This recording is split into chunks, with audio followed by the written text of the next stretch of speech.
अस्सलामुअलैकुम, good morning, welcome back. Thank you very much. Welcome to Geo Pakistan. क्या हाल है आपके? आपके क्या हाल है? जियो पाकिस्तान का आपको भी कर रहा हूँ और आप सबको भी कर रहा हूँ। कैसे हैं आप लोग? क्या आप लोगों ने क्या आपने मुझे मिस किया? आपको पता है ना, हर साल ये होता है कि हम दोनों में से कोई ना कोई कहीं गया हो तो फिर आके जरूर पूछा जाता है, did you miss me? I did actually and we all did miss you. So बाज़ लोग कह रहे थे कि यार तुम बोर लग रहे हो। मैंने कहा यार 2 घंटे से बोले जा रहा हूँ। हाँ, तो पता है ये अब अपने आप से कितनी ही बातें कर सकता है बंदा। Which is very true। और अब हमारे शो का एक फॉर्मेट भी है कि हम आपसे भी बातें करते हैं, आपस में भी बातें करते हैं और 2 घंटे हमारे बड़े अच्छे गुजर जाते हैं। और जब वो जरा अपसेट हो जाए सीन तो it's not the same I guess, but I am back. हाँ, और बड़ा अच्छा मौसम आपने मेरे लिए अरेंज किया हुआ है कराची में। मौसम तो अच्छा हो गया है, ठीक ठाक ठंड हो गई है। मौसमी फल जो हैं वो भी अब जरा बेहतर आना शुरू हो गए हैं। Like what? लाइक कीनू, मौसमी, माल्टा जरा रसीले हो गए हैं जिसे कहते हैं ना। अच्छा, मैं तो कल ही आई हूँ तो मैंने एकदम से आके मुझे जो एक धचका सा मिला ना, because I was not expecting कि अभी 10 दिन पहले तो बड़ा गरम और मूंगफलियां भी वो जो रेडी पे गरम मिलती हैं ना, वो ले जाने का सिलसिला भी शुरू हो गया है, जो सर्टनली महंगी भी हो गई है। इसका आपके पीछे हमने इतनी महंगे ड्राई फ्रूट्स का इशू उठाया है कि होपफुली कुछ फर्क पड़ा हो, लेकिन इंतजामिया आई वंडर हरकत में आई है नहीं आई है। भाई ड्राई फ्रूट्स अब अनअफोर्डेबल हो गए हैं। हाँ, दैट इज वेरी ट्रू। लेकिन जहाँ मैं गई हुई थी वहाँ मैं बड़े अच्छे ड्राई फ्रूट्स और फ्रूट्स खा के आ रही हूँ। बट इन एनी केस वो तफसील मैं आपसे ब्रेक में पूछूंगा, लेकिन आज है 16 दिसंबर जी, और आज का दिन बड़ा मुश्किल होता है हम सब के लिए। मतलब आज के दिन से ऐसी यादें हमारी वाबस्ता हैं जो हम भुलाना भी नहीं चाहते एक्चुअली, और ये इतना दिल खराश और दिल पर भारी होता है इन वाक़यात को याद करना, लेकिन इन बच्चों को पर्टिकुलरली याद करना हम सब पर एन फ़र्ज़ है, मैं कहूँ। बिल्कुल, और हम आपको बताते हैं हम किस चीज़ की बात करें। Not that anybody would have forgotten, दहशतगर्दों के हाथों आर्मी पब्लिक स्कूल पेशावर के बच्चों के कत्लेआम को 10 साल हो गए हैं। अब वैसे एक्चुअली जब ये when I was recalling this तो लग नहीं रहा था कि 10 साल हो गए हैं इस बात को, बिकॉज 10 साल a decade is a very long time. और ये इस तरह ताज़ा है हमारे दिमाग में ये सारे visuals, what happened over there, कि ये लगता है कि अभी रीसेंट बात है। और आपको याद दिला दें कि हमले में 134 मासूम स्टूडेंट समेत 147 अफराद शहीद और दर्जनों ज़ख्मी हुए थे। और जब ये हुआ था, when everybody got the news, एक अनबिलीवेबल सी ये बात लगी थी कि एक स्कूल को निशाना बनाया गया है। बिकॉज ठीक है, फाइन, हमने पाकिस्तान में बहुत दहशतगर्दी के ऐसे इंसिडेंट्स देखे हैं और बहुत ही ऑब्वियसली किसी को भी आप हर कोई आपका दिल जो है वो हिला देता है, लेकिन एक स्कूल पे हमला होना, this was never done before. इसलिए I think it has also और वो भी इतनी बेदर्दी से पॉइंट ब्लैंक पे फायरिंग करके इन बच्चों को शहीद किया गया। भाई कि सानहे के बाद अवाम और रियासती इदारे मुत्तहिद हुए दहशतगर्दी को जड़ से उखाड़ फेंकना। इस अज़्म का दोबारा से अयादा किया गया और फिर उसमें कामयाबी भी हुई। सानहा आर्मी पब्लिक स्कूल के बाद नेशनल एक्शन प्लान बनाया गया, कबायली इलाकों से दहशतगर्दी का खात्मा किया गया। सदर आसिफ अली जरदारी ने पैगाम में कहा कि सानहा APS जैसे वाक़यात दहशतगर्दों और खवारिज का असल चेहरा बेनकाब करते हैं। वज़ीर आज़म शहबाज शरीफ ने कहा कि सानहा APS ना कभी भूलेंगे ना माफ़ करेंगे। This is very important. पता है, इसकी कोई माफ़ी हो ही नहीं सकती, इसकी नहीं माफ़ी हो सकती। वक्त इस सानहे का मरहम ज़ख्म नहीं भर पाया, जितना भी वक्त गुजर गया है, it has not really completely heeled the scar. और ये मासूम बच्चों की जुदाई का, खैर हम तो सिर्फ एक सोच ही सकते हैं और हम बात कर रहे हैं, लेकिन उन वालदैन का जब हम सोचते हैं ना जिनसे उनके बच्चे बिछड़ गए, और 10 साल गुजरना, मतलब 20 गुजार लो, 30 गुजार लो, वो जो जख्म है वो कभी भी नहीं भरता। वो हरा है। रावलपिंडी, इस्लामाबाद, लाहौर के मुख्तलिफ अज़ला में आज तालीमी इदारे बंद हैं और अपने बच्चों को, अगर आपके बच्चे इस एज के हैं, बड़े बच्चे हैं, मतलब छोटे छोटे बच्चे जिनको इसमें शहीद किया गया, आज के छोटे बच्चों को अगर हम ये कहानी सुनाएं तो वो तो शायद मेंटली डिस्टर्ब ही हो जाएं, लेकिन आपके बड़े बच्चे हैं तो प्लीज़ उन्हें इस वाक़े के बारे में ब्रीफ ज़रूर करें कि किस तरह से हमारी अफ़वाज पाकिस्तान ने, हमारे मुल्क ने मुत्तहिद होकर दहशतगर्दी के इस इफ़रीत को इस सानहे के बाद शिकस्त देने के लिए कोशिश की है और बड़ी हद तक हम कामयाब भी हुए हैं। ये बड़ा मुश्किल है ये इस सारे से नबर्द आजमा होना। फिर आज आपको पता है सकूत ढाका भी हुआ था, सो उस पर भी हम आगे चलकर बात करेंगे। और बात स्कूलों की बात हो रही है सो एक और बात है वो भी अच्छा, हम वो आपसे शेयर एक दो और करेंगे बातें in a हैं, while. लेकिन we'll talk about all of them later. लेकिन एक बात, 10 दिन बाद मैं वापस आई हूँ अब्दुल्ला, वो जो क्रिकेट का चैंपियंस ट्रॉफी का चल रहा था मामला और फिर मिल रहे थे सारे, वो फिर डिसाइड हुआ या अभी तक वो भी नहीं हुआ? हुमा काफ़ी हद तक तय हो गई हैं चीज़ें। और पाकिस्तान में चैंपियंस ट्रॉफी के खिलाफ मैं ये कह सकता हूँ कॉन्फिडेंटली कि साजिशें करने वालों को मुंह की खानी पड़ी है, नाकाम हो गई हैं उनकी साजिशें। चैंपियंस ट्रॉफी पाकिस्तान में होगी। पाकिस्तान ने इस बात पर जोर लगाया, ना सिर्फ बल्कि एक तारीखी टूर्नामेंट मनवाया, आलमी मयार और जदीद तकाज़ों के शायान शान भी हो गए, और अपनी भी बात मनवाई है कि हम अगले टूर्नामेंट्स भारत जाकर नहीं खेलेंगे। बहुत अच्छी बात हो गई ये तो। ये इसलिए अच्छी बात होगी, हमें कोई प्रॉब्लम नहीं है, हम तो अभी खेल के भी आए, लेकिन अगर वो आने को रिफ्यूज़ कर रहे हैं तो बंदा तो यही है ना कि चलो फिर हम भी नहीं जाएंगे। So it's as simple as that. इसमें कोई और एनिमोसिटी का एलिमेंट वगैरह डालने की कोई ज़रूरत नहीं है। It is just we when came to your house you should come to ours. तो अगर अब आप दोबारा नहीं आ रहे तो हमारा जाना बनता नहीं है। तो आईसीसी ने बड़ी हद तक पाकिस्तान की तमाम शराइत जो हैं वो मान ली हैं, और ज़राए बता रहे हैं कि तमाम मामलात तय पा गए हैं और चैंपियंस ट्रॉफी के मामले पर अब किसी किस्म का कोई अभाव बाकी नहीं रहना चाहिए, बल्कि आज या कल आईसीसी वाज़े ऐलान भी कर देगा। भारतीय मीडिया के मुताबिक पाकिस्तान और इंडिया चैंपियंस ट्रॉफी के मैचेस जो हैं वो दुबई में खेलेंगे, जो आपस के इनके मैचेस होंगे। मैं सही कह रही हूँ ना? तो 2000 अच्छा जी, एक और मक्खी इधर आ गई है। मैं रोज मार रहा हूँ, पता नहीं ये रीइनकार्नेट होती है ना? लेकिन ये मैंने एक दो बार आपको कैच किया ये करते हुए, अभी मैं फिर देख रही हूँ। एनीवे 2026 के T20 वर्ल्ड कप के लिए पाकिस्तान टीम जो है वो इंडिया नहीं जाएगी, तो ये भी बड़ा क्लियर हो गया। और पाक भारत लीग मैच कोलंबो में खेला जाएगा। आपस में मैच खेलेंगे, लेकिन इंडिया जाके हम नहीं खेलेंगे और वो हमारे यहाँ नहीं आएंगे। वैसे अगर वो तय कर लें in this point, any point in time in during this tenure कि उन्होंने आकर खेलना है, तो हमें कोई मसला नहीं है। हम आपको खुशामदीद कहेंगे और फिर हम भी आ जाएंगे। मतलब हाँ एग्जैक्टली, कोई मसला ऐसा होगा नहीं। ये इतनी हमारी अंडरस्टैंडेबल बात है हम सबके लिए कि हमें पता है कि कोई बड़ी बात नहीं होगी। जिस दिन आप आएंगे हम ना सिर्फ अपने दरवाजे खोलेंगे, दिल भी खोलेंगे और फिर सब चीज़ें नॉर्मल हो जाएंगी। सो जब भी आपका दिल करे देख लें, लेकिन अगर आपका दिल नहीं करता तो भाई हमारा दिल भी बिल्कुल नहीं करेगा। हाँ, और एक दफ़ा हमने कर लिया ना करके, तो आप तो आए नहीं। अच्छा जी, हमारे साथ हैं राशिद लतीफ़ भाई, Sikandar Bakht, Sohail Imran, everybody is with us. क्या हाल है आप लोगों का? Where do we start from दो? हम जाएंगे सोहेल इमरान के पास सबसे पहले, और ख़बर हम आपसे जानेंगे सोहेल भाई कि क्या इत्तलात हैं, क्या तय हुआ है। कुछ प्ले ऑफ्स वाला मामला इत्तलात थी कि लटका हुआ है, क्या अभी वो बाद में ही सेटल होगा एंड कब तक बाज़ाब्ता ऐलान होगा? हमने सारी बात कर ही दी है, तो क्या अभी तक ये ऐलान नहीं हुआ फॉर्मली? नहीं अब्दुल्ला और हुमा, जिस तरह हम पिछले 2-3 हफ्तों से हमेशा यही कहते थे अगले 24 घंटे बड़े अहम है, अगले 48 घंटे बड़े अहम है, लेकिन अब उस मरहले से हम लोग निकल आए। किसी भी वक्त जो है वो चैंपियंस ट्रॉफी के मामलात के हवाले से ऐलान जो है वो आईसीसी की जानिब से हो सकता है, और तमाम तर जो मामलात हैं उनको हतमी शक्ल दे दी गई है। किसी किस्म का डेडलॉक नहीं है, किसी किस्म का कोई अब ट्विस्ट बाकी नहीं है। जो हमें इतलात हैं, एक दो चीज़ें ऐसी थीं जिन्हें लॉक करना था, जिनके ऊपर दस्तखत होना थे, मुआहदा होना था, वो तकरीबन बाकी थी। और हफ्ते के रोज़ ये तमाम तर चीज़ें जो थीं वो जो हमें बताया गया था वो मुकम्मल हो चुकी थी, लेकिन उसके बाद शायद संडे की छुट्टी की वजह से बाकायदा तौर पर ऐलान नहीं किया जा सका। लेकिन बहुत ज़्यादा इम्कान है कि अब आज डेफिनेटली ऐलान किया जा सकता है, जो हमें इतलात मिली थी। इसके साथ साथ जो प्ले ऑफ का मरहला है वो बिल्कुल उसी तरह है। फ्लोटिंग फाइनल होगा, एक सेमीफाइनल तो दुबई में होगा ही होगा, और अगर इंडिया की टीम फाइनल में नहीं पहुंचती और दूसरी दो टीमें होती हैं तो उसकी सूरत में पाकिस्तान में ही उसका फाइनल खेला जाएगा। इसी के साथ साथ ये खबर भी सामने आई थी कि पाकिस्तान ने सिर्फ दुबई को एक्सप्लोर नहीं किया, बल्कि इसके साथ साथ दूसरे नंबर पर श्रीलंका का कैपिटल कोलंबो, उसको भी एक्सप्लोर किया गया था चौथे वेन्यू के तौर पर, और उसके साथ साथ बांग्लादेश का भी नाम लिया गया था। लेकिन जो आईसीसी और ब्रॉडकास्टर्स हैं वो यही चाहते हैं कि दुबई में ही चौथे वेन्यू के जो मैचेस हैं वो वहाँ पर खेले जाएं। जहाँ तक इंडियन मीडिया की तरफ से ये बातें सामने आती रही हैं, जो कहा जाता रहा है कि जब 2026 का फाइनल या नॉकआउट का मरहला आएगा तो तब देखी जाएगी।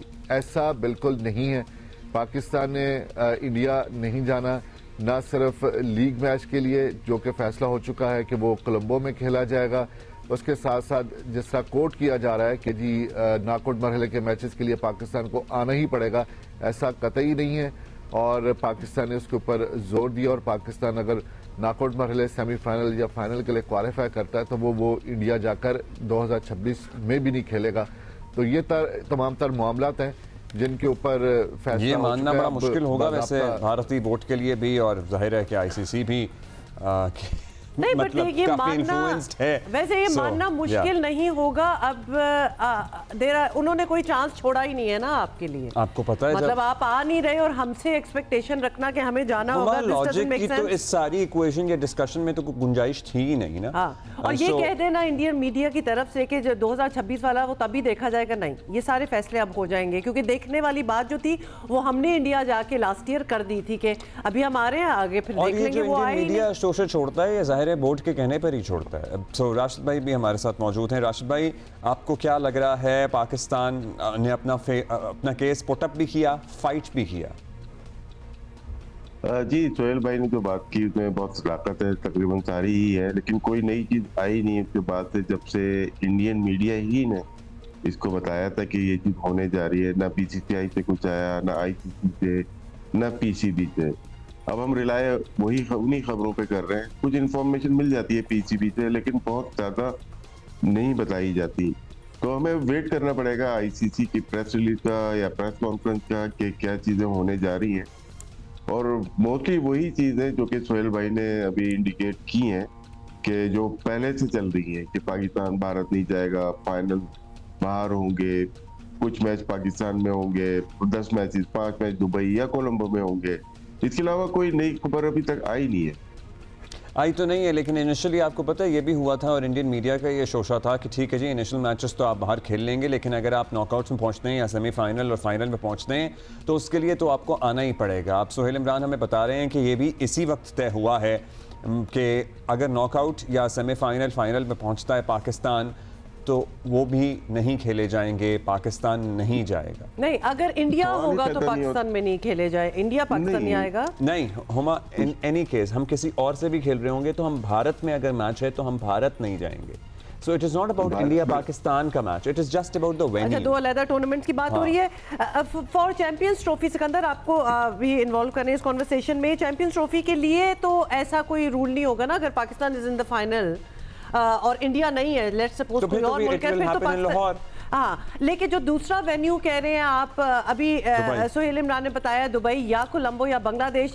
Colombo would not be a good choice. You remember last time Pakistan के साथ क्या हुआ था, बारिशों की नजर हो गए थे सारे matches, it became very difficult. Broadcasters भी अब सोहेल ये कह रहे हैं कि दुबई में ही होगा गुड चॉइस। सिकंदर, एक तो सबसे पहले जी आप वेलकम बैक, और दूसरा ये कि आपने मेरे 10 साल पुराने जख्मों को छेड़ दिया। जो आपने 16 दिसंबर की बात की ना, वो आज का दिन मुझे आज तक याद है कि मैं तैयार हो रहा था स्टूडियो जाने के लिए, तो खबर आई कि स्कूल पे हमला हुआ, और शाम तक जो खबरें आई तो आज भी मैं सोचता हूँ तो खून के आंसू रोता हूँ। एनीवे, अल्लाह उन सब माँ बाप को सब्र अता फरमाए, जो कि बहुत ही मुश्किल काम है। अच्छा, अब हम इसके ऊपर जो आप बात कर रहे हो, मुझे जो मेरे जराए हैं उन्होंने मुझसे ये कहा था कि एक सरप्राइज है इसमें। अब वो क्या सरप्राइज उन्होंने बताया नहीं, उन्होंने कहा कि एक सरप्राइज है, आप देखिएगा। अब वो क्या सरप्राइज है मुझे नहीं पता, मगर ये जो जितनी चीजें हो रही हैं, जिस तरह सोहेल इमरान ने बताया, बिल्कुल वैसे ही हैं कि हम फाइनल में पहुंचेंगे और इंडिया पहुंच जाता है तो फिर पाकिस्तान में नहीं होगा। हाँ। और यही चीज इंडिया के जब टूर्नामेंट होगा तो वो भी इसी तरह होगा कि हम और इंडिया फाइनल में पहुंचेंगे तो फिर इंडिया में नहीं होगा। तो देखते हैं। और जो अब्दुल्ला ने एक दफा शेर पढ़ा था, मुझे आज तक याद रह गया, मैंने लिख लिया कि खुशी से मर नहीं जाते अगर एतबार होता। तो अभी किसी चीज पे मुझे एतबार नहीं है जब तक कि प्रैक्टिकली ये हो ना जाए। तो अब देखते हैं कि ये होता है कि नहीं होता। सिकंदर, फिर तो ये कॉन्वर्सेशन ही रिडंडेंट ही हो गई ना, क्योंकि हम तो फिर एतबार नहीं कर रहे until and unless we get to that point कि जी अब हम आ गए हैं, अब हमने जीत जी। हुमा, हम भारत पे तो एतबार ही नहीं है मुझे, मगर मुझे अपनी हुकूमतों से और अपने इदारों से भी थोड़ा डर लगने लगा है। इसलिए कि कितनी दफा हमने कहा कि आप लोग मत जाएं, पता नहीं हम क्यों कंप्रोमाइज कर लेते हैं। हमारे पास क्या परेशानी होती है कि हम कहते हैं कि नहीं यार चलो क्रिकेट के खातिर। अब ये अप्रोच नहीं होनी चाहिए कि क्रिकेट के खातिर। अब हमने ये नहीं कहना कि जी क्रिकेट के खातिर, इस दफा हमने ये फैसला कर लेना है कि हमारी हुकूमत नहीं कह रही कि हम नहीं जा सकते वहां पे, हम सिक्योर नहीं है, सिंपल इज दैट। अच्छा राशिद भाई, अब जाहिर है होम एडवांटेज तो होम एडवांटेज ही होता है। अभी हमने इंग्लैंड वाली जो टेस्ट सीरीज थी उसमें भी देख लिया। अब बड़ा टूर्नामेंट तो हम इतने अरसे बात कराने जा रहे हैं, हम सर्टनली अब ये तो तकरीबन तय ही है कि भारत चूँकि यहाँ नहीं आएगा, इसलिए हम मोस्ट लाइकली दुबई में ही खेल रहे होंगे। हमें हमारी परफॉर्मेंस पे किस तरह से अफेक्ट कर सकता है, मतलब कितना फ़र्क पड़ता है इस तरह से अपने आपका जो घर का टूर्नामेंट है उठ के अगले मरहले में या नॉकआउट या किसी भी मरहले पे जाके किसी और मुल्क में जाके खेलना? होम खेलना ज्यादा मुश्किल होता है, प्रेशर बहुत ज्यादा होता है, मीडिया का तो होता ही होता है और ऑडियंस का भी होता है, स्पेक्टेटर्स जब आप घर से या होटल पे निकलते हैं तो हर कोई जानने वाला चेहरा आपसे पूछ रहा होता है कि कब हमारा है। ये प्रेशर बिल्ड होता रहता है, ग्राउंड तक जाता है। दो टास्क हैं पाकिस्तान के, एक दूसरा की टीम हमारी अच्छी होनी चाहिए, अच्छी परफॉर्मेंस होनी चाहिए, दूसरा ऑर्गेनाइज करना कि क्या हम प्रॉपरली ऑर्गेनाइज कर लेंगे। हम ले तो रहे हैं लेकिन क्या हमने PSL जब से हो रहा है हमने ठीक से ऑर्गेनाइज किया है? ये तो ICC का इवेंट है, क्या हम मेंटली तौर पे हमारे लोग तैयार हैं? बोर्ड में चेंजेस इतनी ज्यादा हो गई है, क्या जो लोग आए वो ऑर्गेनाइज कर सकते हैं? ये क्वेश्चन मार्क रहेगा जब तक ये हो नहीं सकता। तो ये बड़ा प्रेशर यही है कि ICC का बड़ा इवेंट पाकिस्तान में होने जा रहा है, क्या इनको हम ठीक तरह से ऑर्गेनाइज कर सकते हैं? हमारी दुआएं कर जाए सही से, क्योंकि पास्ट में 96 का आखिरी बड़ा इवेंट हमने किया है, ICC का इवेंट किया है, 87 में किया है और एशिया कप हुआ है, लेकिन उसके बाद से बिग इवेंट जो होता है ना पाकिस्तान में वो ऑर्गेनाइज हो नहीं सका। टीम हमारी बनती हुई नजर आ रही थी, अब नहीं नजर आ रही, क्योंकि साउथ अफ्रीका की जो वनडे सीरीज है वो डिपेंड करती है हमारे ODI की अच्छी टीम बनाने में। दूसरी टीम बहुत तगड़ी और अच्छी होती हुई नजर आएंगी आपको, ऑस्ट्रेलिया है, इंडिया है, साउथ अफ्रीका है, न्यूजीलैंड है, इंग्लैंड है, हम इन्हीं को मवाजना करते हैं, बेंचमार्क इनको करते हैं। तो होपफुली कि हमारा होम है, हम ट्राई करेंगे अच्छा खेलने की, लेकिन लास्ट 1 ईयर से देखते तो पाकिस्तान की परफॉर्मेंसेस बहुत अच्छी नहीं है। अच्छा चले वो देखें, दो उसमें बात हो रही है, एक तो टीम परफॉर्मेंस की बात हो रही है और टीम हमारी बन रही है कि नहीं बन रही है, और बाकी हम टूर्नामेंट की बात कर रहे हैं। पता नहीं, तो अभी किसी दिन लगता है कि टीम हमारी बनना ही चाहती है, बिल्कुल ऐसा ही है, लगता है कि नहीं यार ये बात नहीं बन रही कुछ। जी और अब्दुल्ला जी, अच्छा अब टीम बनने की बात हो रही है ना, तो मैं थोड़ा आपको लाइनअप बता देता हूँ। अभी मैं बैठा, मैंने टीम बनाई हुई है। अगर हम अब्दुल्ला, साइम, बाबर, कामरान, ताहिर, इरफान और रिजवान को खिलाते हैं तो ये 7 लड़के हो गए, ठीक है। 4 बॉलर रह गए। अब 4 बॉलर में आपने 3 फास्ट बॉलर ले लिए, हारिस, नसीम और शाहीन, और चौथा बॉलर हो गया सुफियान या इब्रार। चले इब्रार को ले लिया। आप मुझे ये बताइए कि फिर आपके पास 5वां बॉलर कौन है और 6th बॉलर कौन है? आप कहीं भी साइम से बॉल ही नहीं कराते कप्तान साहब, तो वो जो राशिद बात बोल रहे हैं टीम बनाने की, तो मुझे तो नजर ही नहीं आ रही। अब मुझे बताइए कि फिर एक बैट्समैन को आपको ड्रॉप करना पड़ेगा, इरफान को या ताहिर को, तो एक और बॉलर एकोमोडेट करेंगे तो 5 बॉलर होंगे जो कि मस्ट होते हैं। 6th बॉलर भी जरूरत होती है, तो हमारी टीम तो बैलेंस ही नहीं है। और मैं सलाम करता हूं उन सेलेक्टर साहब को कि जिन्होंने जो है आमिर जमाल को इधर नहीं रखा। उनके आने से ये हो जाता कि बैटिंग भी लंबी होती, एक ऑलराउंडर है और बॉलर भी मिल जाता। तो मुझे बता दे, मैंने ये जो पढ़ी है टीम, अब राशिद से पूछने के इधर कहाँ पे एक बॉलर एडजस्ट होगा, कौन सा बैट्समैन होगा? अच्छा राशिद भाई से भी ये पूछते हैं और टीम की फॉर्मेशन की अभी हम बात करते हैं। Just to come back to the schedule वाला एक सवाल जरूर हम पूछना चाहते हैं, बल्कि सोहेल आप बता दें, क्योंकि 10 दिन पहले भी मेरे जाने से पहले बात हो रही थी कितना लेट हो गया और अभी तक शेड्यूल जो है वो चैंपियंस ट्रॉफी का वो नहीं अनाउंस हुआ। तो अब मामला तो अभी भी जिसको कहते हैं ना कि सीमेंटेड नहीं है, तो स्केड्यूल भी यानी नहीं आया। दूसरा ये कि क्या हमारे ग्राउंड्स जो बन रहे थे, देवर अंडर कंस्ट्रक्शन या फिर उनकी अपग्रेडेशन हो रही थी, वो मामला इज ऑन टाइम, वो हो गया? मतलब हम हर जगह से बाकी सिक्योर हैं कि अब हम अपना स्केड्यूल भी तस्वीरें तो जाना चाहिए? काफी हद तक आ रही हैं, अच्छी आ रही हैं, तस्वीरें तो आ रही हैं, बट जी सोहेल। उमर अब्दुल्ला, ये वाकई पॉइंट ऑफ कंसर्न डेफिनेटली है। हम लोग सब ये इंतजार करते रहे कि इंटरनेशनल क्रिकेट काउंसिल की जानब से कब ऐलान किया जाएगा शेड्यूल का, पाकिस्तान भारत मानेंगे या नहीं मानेंगे, लेकिन इसकी साइडलाइंस पे बेतहाशा काम है। एक बहुत बड़ा चैलेंज होगा पाकिस्तान क्रिकेट बोर्ड के लिए, जो कई दहाइयों के बाद अपने एक ICC इवेंट की मेजबानी कर रहा है। लेकिन अगर हम देखें कि जिनको जिम्मेदारी सौंपी गई है सुमारे में सैयद खासे मंझे हुए ब्यूरोक्रेट हैं, उसकी तरफ से तो हमें, उस शोबे की तरफ से तो हमें उम्मीद की जानी चाहिए कि अच्छे इंतजामात कर लिए जाएंगे। लेकिन जहां तक आपने ग्राउंड्स की बात की, पॉइंट ऑफ कंसर्न यहीं पे है।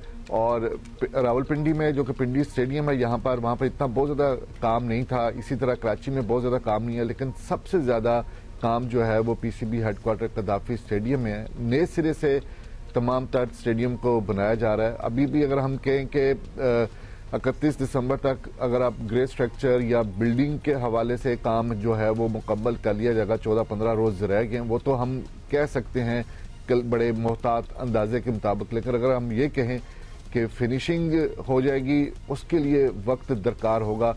और अब ये बहुत बड़ा इम्तिहान है पाकिस्तान क्रिकेट बोर्ड की इंतजामिया का, या जो इससे जुड़े हुए लोग हैं इंफ्रास्ट्रक्चर के, कि वो किस तरह दिन रात, पहले भी काम दिन रात हो रहा है, आप मैन पावर बढ़ाएंगे या क्या करेंगे।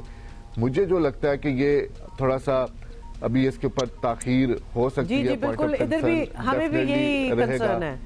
चैलेंजिंग आपको लग रहा है कि, मगर उम्मीद तो है हमें, क्योंकि हम इतनी बाकी चीजों के ऊपर बात कर रहे हैं कि ये भी होना चाहिए, वो भी होना चाहिए, ग्राउंड्स हमारे रेडी नहीं है। और जिसपे एक और सवाल भी वैसे तो उठता है, राशिद भाई आप बता दें कि सारे ग्राउंड्स को एक ही साथ टच कर दें, ना कि जी हम इनमें बेहतरी लाएंगे।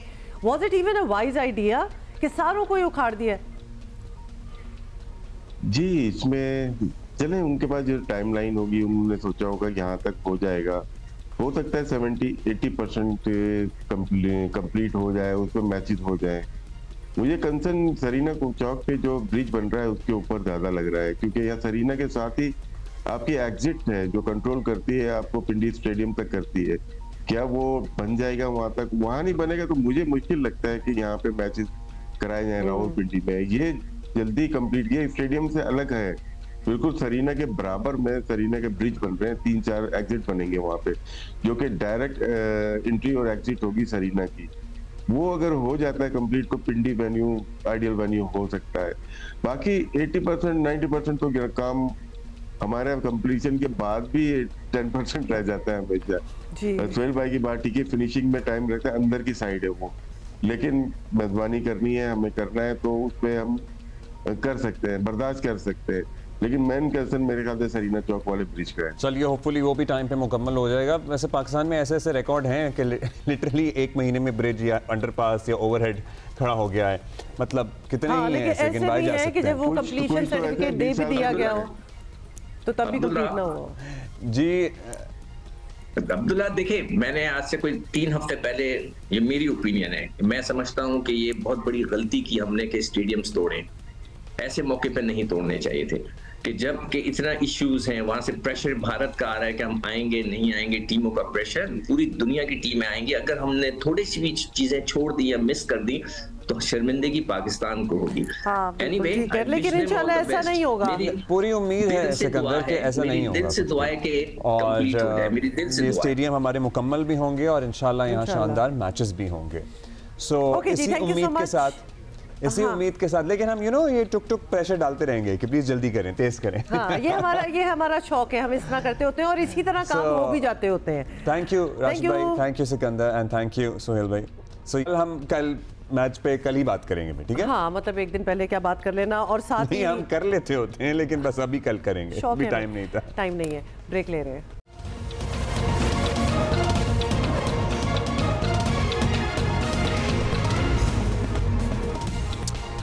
अच्छा जी, वो फेक न्यूज़ वाला सिलसिला जो है वो नहीं खत्म होगा और चलता रहेगा। वो कैसे खत्म होगा ये नहीं समझ में आ रहा। लेट्स टॉक नहीं, कैसे खत्म होगा? वैसे अगर खत्म करना चाहें तो there are some measures that could be taken. आप किधर पहुंच गए हैं? अब हुकूमत कह रही है कि जी हम कुछ अपनी तरफ से मेजर्स ले रहे हैं, ज़ाहिर है केसेस भी बन रहे हैं, गिरफ्तारियां भी हो रही हैं, लेकिन क्या अल्टीमेटली यही जो हथियार फेक न्यूज़ के खिलाफ इस्तेमाल करने का कहा जा रहे होंगे, क्या वो अल्टीमेटली जो लोग क्रिटिकल हैं हुकूमत के उनके खिलाफ तो इस्तेमाल होना नहीं शुरू हो जाएंगे? दैट इज द थिंग ना। तो फेक न्यूज़ से किसी को इख्तलाफ था और ना है, मगर जाली खबरों की आड़ में सहाफ़ियों पर दबाव डालने और शहरियों को इजहार राय की आज़ादी के बुनियादी हक से महरूम करने का तासुर जो है वो ख़ुद हुकूमत के लिए मुल्की और आलमी सतह पर मसाइल पैदा कर सकता है। और हुकूमत ने पीका कवानीन में तरमीम का मुसव्वदा जो है वो तैयार किया है, जिससे खदशा है कि इजहार राय की आज़ादी पर मज़ीद कतगन जो है वो लग सकती है, जबकि इस कानून को इंतकामी कार्रवाइयों के लिए भी इस्तेमाल किया जा सकता है, जो कि एक्चुअली यही तो सबसे बड़ा कंसर्न है और होता भी है। चंद दिन पहले FIA ने इस्लामाबाद में PTI के हालिया एहतजाज के बाद जियो न्यूज़ से ताल्लुक़ रखने वाले आसिफ रशीद चौधरी समेत सहाफ़ियों, वीलॉगर्स और एंकर पर्सन समेत 150 से ज़ायद अफराद के खिलाफ पीका एक्ट के तहत कार्रवाई शुरू कर दी है। मुल्क भर की तमाम सहाफ़ती तंजीमों ने इस पर सख्त तहफ़्फ़ुज़ात का इजहार किया है और इसे प्रेस और इजहार राय की आज़ादी पर हमला करार दिया है। अब हैरत अंगेज़ बात यह भी है कि बाद सहाफ़ियों ने अपने नाम अखबारात में तो देखे हैं, लेकिन FIA का उन्हें कोई नोटिस नहीं मिला और ना ही अपने खिलाफ मुकदमे की नौयत का इल्म है उन्हें।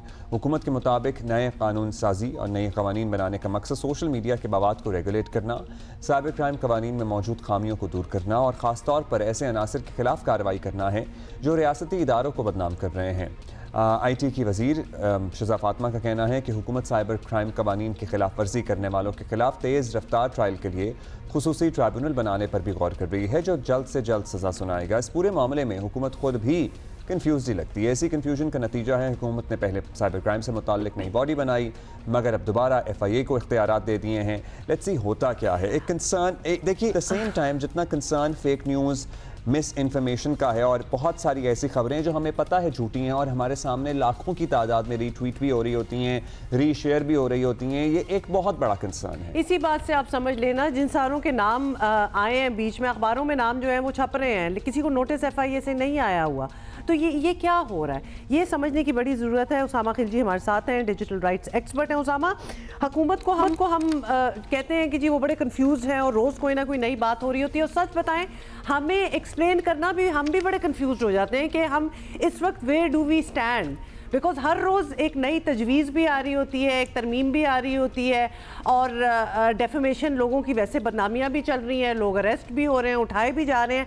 How do we explain this? जी बिल्कुल, ये आपने सही फरमाया कि कंफ्यूजन नज़र आ रही है हुकूमत की तरफ से भी, क्योंकि रोज़ एक नया कदम आ जाता है, फिर कहते हैं अच्छा ये नहीं करेंगे, ये नोटिस हम वापस ले लेते हैं, ये नए ले लेते हैं। इसमें हमें नज़र आ रहा है पॉलिसी कोहीजन नहीं है। मुख्तलिफ जो मिनिस्ट्रीज हैं, इदारे हैं, उन सब के मुख्तलिफ मौक़िफ़ हैं और हर रोज़ हर कोई एक मुख्तलिफ बात हमें बता रहा होता है। तो मेरे ख्याल से ज़रूरत है कि कोऑर्डिनेशन हो हुकूमती सतह पे और इस पर थोड़ा टाइम स्पेंड हो, इकट्ठे मिलके सारे जो डिपार्टमेंट्स हैं वो इकट्ठे बैठें और मल्टी स्टेक होल्डर डायलॉग करें। आप लॉयर से बात करें, आप सिविल सोसाइटी से बात करें, आप मीडिया से बात करें, और जो हल है वो इकट्ठे मिलके बैठ के। और अभी भी इस डायलॉग में, इस मिलके बैठने में इतनी देर हो चुकी है क्योंकि it is a time consuming process. मतलब महीनों डेलिब्रेशन हो तो किसी नतीजे पे पहुंचा जाता है, लेकिन अभी तक वो डेलिब्रेशन शुरू नहीं हुई है, बस कवानीन खुद से अपने तय बना दिए जाते हैं। लेकिन जब आप हुकूमती उनसे पूछते हैं, हम कभी तो वो कहते हैं कि जी हमने स्टेक होल्डर से बात की, अब ये पता नहीं कौन से स्टेक होल्डर हैं। आप इस्लामाबाद में बैठे हैं, पूरी दुनिया आप ट्रैवल करते हैं, ये बताइएगा दुनिया किस तरह फेक न्यूज़, मिस इन्फॉर्मेशन से डील कर रही है? मतलब ज़ाहिर है हमने बहुत सारे ऐसे ममालिक भी देखे हैं जिनका बारे में हमें ख्याल है कि बहुत आज़ादी इजहार राय पे यकीन रखते हैं और रखते हैं, वहाँ पे भी बड़े सख्त कवानीन हैं मिस इन्फॉर्मेशन, फेक न्यूज़ को लेके। हमारा जो तरीका है वो ठीक है जिस राह पे हम चल पड़े हैं? देखिए, कवानीन का, फेक न्यूज़ का सबसे बड़ा मसला ये है कि आप किस तरह डिटर्मिन करेंगे या किस तरह पता लगाएंगे कि सच क्या है, क्योंकि सच जो है हर किसी का एक मुख्तलिफ होता है। तो इसमें जो बेहतरीन तरीका है वो यही है कि हर कोई अपना मौक़िफ़ सामने लाए, और हुकूमती तरफ से हमें सबसे बड़ा मसला ये आता है कि जो सच है हुकूमत हमें बताती नहीं। अभी कानून को देख लें, किसी और चीज़ को देख लें, आपको रिपोर्ट आ जाएगी लेकिन हुकूमत की तरफ से ना कॉन्फर्मेशन आएगा ना डिनायल आए। और दूसरी तरफ हम देखते हैं कि उनकी तरफ से सेंसरशिप भी बहुत ज़्यादा है। तो जब इस तरह का माहौल बनता है, आप इंटरनेट बंद कर देते हैं, आप सही मालूमात नहीं देते। आप मिसाल ले लें, जब एक्स को ब्लॉक किया गया था, 1 महीने तक वो मान ही नहीं रहे थे कि ब्लॉक हुआ है। ये तो छोड़ दें कि हमें बताएं कि किस वजह से ब्लॉक हुआ है, फिर महीने बाद उन्होंने हमें बताया। तो इस तरह के टाइम पे लोग खुद गैस तो करते हैं कि क्या इस वजह से हुआ है, क्या उस वजह से हुआ है। अच्छा, एक एग्जांपल लेते हैं। अभी इस्लामाबाद का 26 नवंबर वाले मामले की बात करते हैं। जाहिर है उस पे एक जमात का मौक़िफ़ था कि पता नहीं सैकड़ों हलाकतें हुई हैं, हालांकि that ended up being fake news as well. जाहिर है एक जमात हुकूमत कहती है कि जी नुकसान तो हुआ है लेकिन दोनों तरफ से हुआ है, और मीडिया पे किसी हद तक उस तरह से नहीं पोर्ट्रे किया जा रहा था या नहीं दिखाया जा रहा था जिस तरह हमने माजी में सालों में देखा है। जो भी इवेंट्स होते हैं कवर किए जाते हैं। आपको लगता है कि अगर मीडिया लम्हा ब लम्हा लाइव दिखा रहा होता या सब कुछ पता लग रहा होता, हर लम्हे की अपडेट होती, तो ये बात का बतंगड़ बनता ही ना? मतलब अब जो मौका मिला लोगों को सैकड़ों हज़ारों बनाने का, वो इसलिए बना क्योंकि मेन स्ट्रीम मीडिया पे वो हकाइक उस तरह से नहीं आ रहे थे। बिल्कुल, और अस्पतालों, हुकूमती अस्पतालों को ऑर्डर्स दिए गए कि आप जो है जर्नलिस्ट से बात ना करें या आप इंफॉर्मेशन ना दें। तो फिर ऐसे माहौल में तो डिसइंफॉर्मेशन ही बनेगी, मिस इन्फॉर्मेशन ही बनेगी, क्योंकि हुकूमत की तरफ से उनका जो काम है, उनका जो मौक़िफ़ है और जो सच है वो सामने नहीं आ। तो मेरे ख्याल से इसका हल एक ही है कि आप फेक न्यूज़ को या मिस इन्फॉर्मेशन को सच्ची खबर के साथ काउंटर करें। आप अपना मौक़िफ़ सामने रखें और अपना इंफॉर्मेशन एपरेटस बेहतर बनाएं। मिनिस्ट्री ऑफ इंफॉर्मेशन या दीगर जो इदारे हैं उनके स्पोक्स पर्सन को आप जो है पावर दें कि वो मीडिया से बात करें और जो सच्चे हकायक हैं उनको सामने रखें, बजाय ये कि आप लोगों को खौफ ज़दा करें, आप उन पे पर्चे काटें ताकि वो अपनी रिपोर्टिंग भी ना कर सकें और आगे जो है जो सच बात हो रही होती है वो बोलने से लोगों को फिर खौफ हो और डर हो। एब्सोल्युटली, बिकॉज दैट इज जो इस वक्त हो रहा है that is really killing the whole point of it all. अगर आप चाहते हैं किसानों को सच्चाई ही पता चले और एक्यूरेट इन्फॉर्मेशन हो, तो ऑलरेडी आपने इतनी कन्फ्यूजन कर दी है, और आप जिस तरह कह रहे हैं उसको काउंटर आप करें रियलिटी से, एक सच खबर से काउंटर करें, वो भी नहीं किया जा रहा। दूसरी प्रॉब्लम ये होती है कि आप एक जो है रूल आप आवाम के लिए करें, एक अपने लिए करें। आपने ट्विटर की बात की उसामा, ट्विटर भी जब बंद हुआ 1 महीने बाद पता चला कि क्यों बंद हुआ है। अभी तक आवाम जो है वो ट्विटर को एक्सेस नहीं कर सकती, लेकिन हुकूमत ट्विटर को एक्सेस कर रही है। तो इसमें और ज़्यादा डिवाइड आ जाता है कि why is it okay for you and not for us. तो ये एक बड़ी, ये हमने कवानीन में भी देखा है, जो पंजाब का डेफेमेशन लॉ है उसमें जो प्रोटेक्शन दी गई है पब्लिक ऑफिशियल्स को वो एक मुख्तलिफ किस्म की है और आम शहरियों को प्रोटेक्शन मुख्तलिफ किस्म की दी जा रही है। तो बिल्कुल 2 कवानीन बनाए जा रहे हैं और इसमें हमें यही नजर आता है कि कवानीन लोगों को प्रोटेक्ट करने के लिए नहीं बन रहे, लेकिन रियासती जो अफसरान हैं या जो पॉलिटिशियंस हैं, जो पब्लिक ऑफिशियल्स हैं, उनको प्रोटेक्ट करने के लिए बनाए जा रहे हैं इस मुल्क में। Clearly that is how. अच्छा उसामा, अब जिस हर मुल्क की डायनामिक्स कुछ और होती हैं। हमारे यहाँ एक पॉलिटिकल डिवीजन नहीं है, अब हम वो पॉलिटिकल जुनूनियत का शिकार हो चुके हैं। मतलब आपको पता है लोग तशद्दुद पर उतर आते हैं अगर उनके मौक़िफ़ से आप ना आमादगी जाहिर करें या उनकी हिमायत ना करें, या जिस बात को वो हक सच मानते हैं अगर आप उसे हक सच नहीं मान रहे तो लोग मरने मारने पर तुले हुए हैं। हमारे इर्द गिर्द ये माहौल है। तो हमारी जैसे सोसाइटी में वहाँ लोगों ने अपनी एम्पायर्स खड़ी कर ली हैं झूठ बोल बोल के यूट्यूब पे। और मतलब ये मुझे बताइएगा कि आपने बड़ी आसानी से कह दिया कि जी सच से काउंटर कर लें। यहाँ लोग कहते हैं कि झूठ के पैर नहीं होते, हमारे यहाँ तो झूठ के पैर हैं, झूठ दौड़ता भी बहुत तेजी से, पर भी हैं झूठ के। मतलब हमारी जैसी सोसाइटी में जहाँ एक इतना बड़ा पॉलिटिकल डिवाइड है, जहाँ पर झूठ ज्यादा चल रहा है, बिक रहा है, मुल्क के करोड़ों लोग उस झूठ पर यकीन कर रहे हैं, how do we deal with this then? जी बिल्कुल, देखें अब्दुल्ला, इसमें मैं यही कहूंगा कि ओनली सोल्यूशन जो है काउंटर नैरेटिव है, लेकिन हमें इसमें यह भी नजर आता है कि काफी सियासी जमातों के बयानियां ही नहीं है, उनका नैरेटिव नहीं है। फिर अगर उन्हें कहीं किसी और जमात से बयानियां नजर आता है वो उसको काउंटर ही कर रहे होते हैं, लेकिन अपना नैरेटिव वो स्ट्रेंथन करते ही नहीं, यानी रिएक्टिव होते हैं। बिल्कुल रिएक्टिव है। और इसमें दूसरा मसला ये है कि देखें अभी जो पिछले सालों में हमने देखा है रियासत की तरफ से बहुत जुल्म हुआ है पाकिस्तानियों पे, तो अभी स्टेट में ट्रस्ट जो है वो खत्म हो गया है लोगों का। तो लोग जो हैं दे रेडी टू बिलीव एनीथिंग जो स्टेट के खिलाफ बात होगी, चाहे वो झूठ भी हो। तो मेरे ख्याल से जो ट्रस्ट बिल्डिंग है अपनी रियासत और हुकूमत और सिटीजन्स के दरमियान, वो उस पे काम करने की बहुत ज्यादा जरूरत है कि लोग जो है एतमाद कर सकें हुकूमत के बयानी पे। लेकिन हुकूमत अगर सच बोलेगी ही नहीं तो फिर लोगों का वो एतमाद खत्म हो जाता है, और इसमें अनफॉर्चुनेटली दूसरी जानिब जो लोग झूठ बोल रहे होते हैं उनका बयानिया जो है स्ट्रेंथन हो जाता है। और सबसे ज्यादा हुकूमत की तरफ से हमें क्लैरिटी चाहिए, यू नो सर। हम हुकूमत बेसिकली मसला ये है कि बहुत से मामलात में हुकूमत सच या झूठ नहीं कुछ बोलती ही नहीं है। सो जो कुछ ना बोलना है ना वो इबहम क्रिएट करता है। Thank you Sama for being with us. Thank you, we are going to leave it there. और ये हम बात करते हैं ताकि इसको हम कॉन्वर्सेशन में रखें, because some things should be done a certain way, जो कि हमें नज़र आ रहा है कि वो उस तरह नहीं हो रही हैं। और ख़ास तौर पे जिस तरह सारी बातें छोड़ दें, स्टेक होल्डर्स को लेके डिसीजन मेकिंग करना, पॉलिसी मेकिंग करना, वो ही जाना हो रहा हो। जब भी कोई चीज़ जल्दी जल्दी में बनाई जाती है हैपहैज़र्ड तरीके से, उसका अल्टीमेटली नुकसान ही होता है। सो इस बात पे किसी को इख्तलाफ नहीं है कि हमने फेक न्यूज़ से लड़ना है, काउंटर करना है। सबको बिठाएं, मतलब इन लोगों को भी जो डिजिटल राइट्स के एक्सपर्ट हैं, तंजीमें हैं, सहाफ़ियों को भी, इवन यूट्यूबर्स को भी, सबको बिठाएं और तय करें rules of the game. Absolutely. और ख़ास तौर पे तय इसलिए कर दें उसके बाद, क्योंकि जल्दबाजी में जो कुछ स्टेटमेंट्स जो दी जाती है ना कि जी ये अब होगा, और 2 दिन बाद उनको वापस लिया जाता है, जो हमारे यहाँ बहुत कॉमन है, वो बहुत अजीब लगता है। अच्छा जी, हमने पेट्रोलियम मसनूआत की कीमतों के बारे में कुछ बताना है आपको। रद्द-बदल हुआ है थोड़ा सा। हुकूमत ने आज से हाई स्पीड डीजल 3 रुपये 5 पैसे फी लीटर सस्ता कर दिया है। सो हाई स्पीड डीजल की नई कीमत है 255 रुपये 38 पैसे।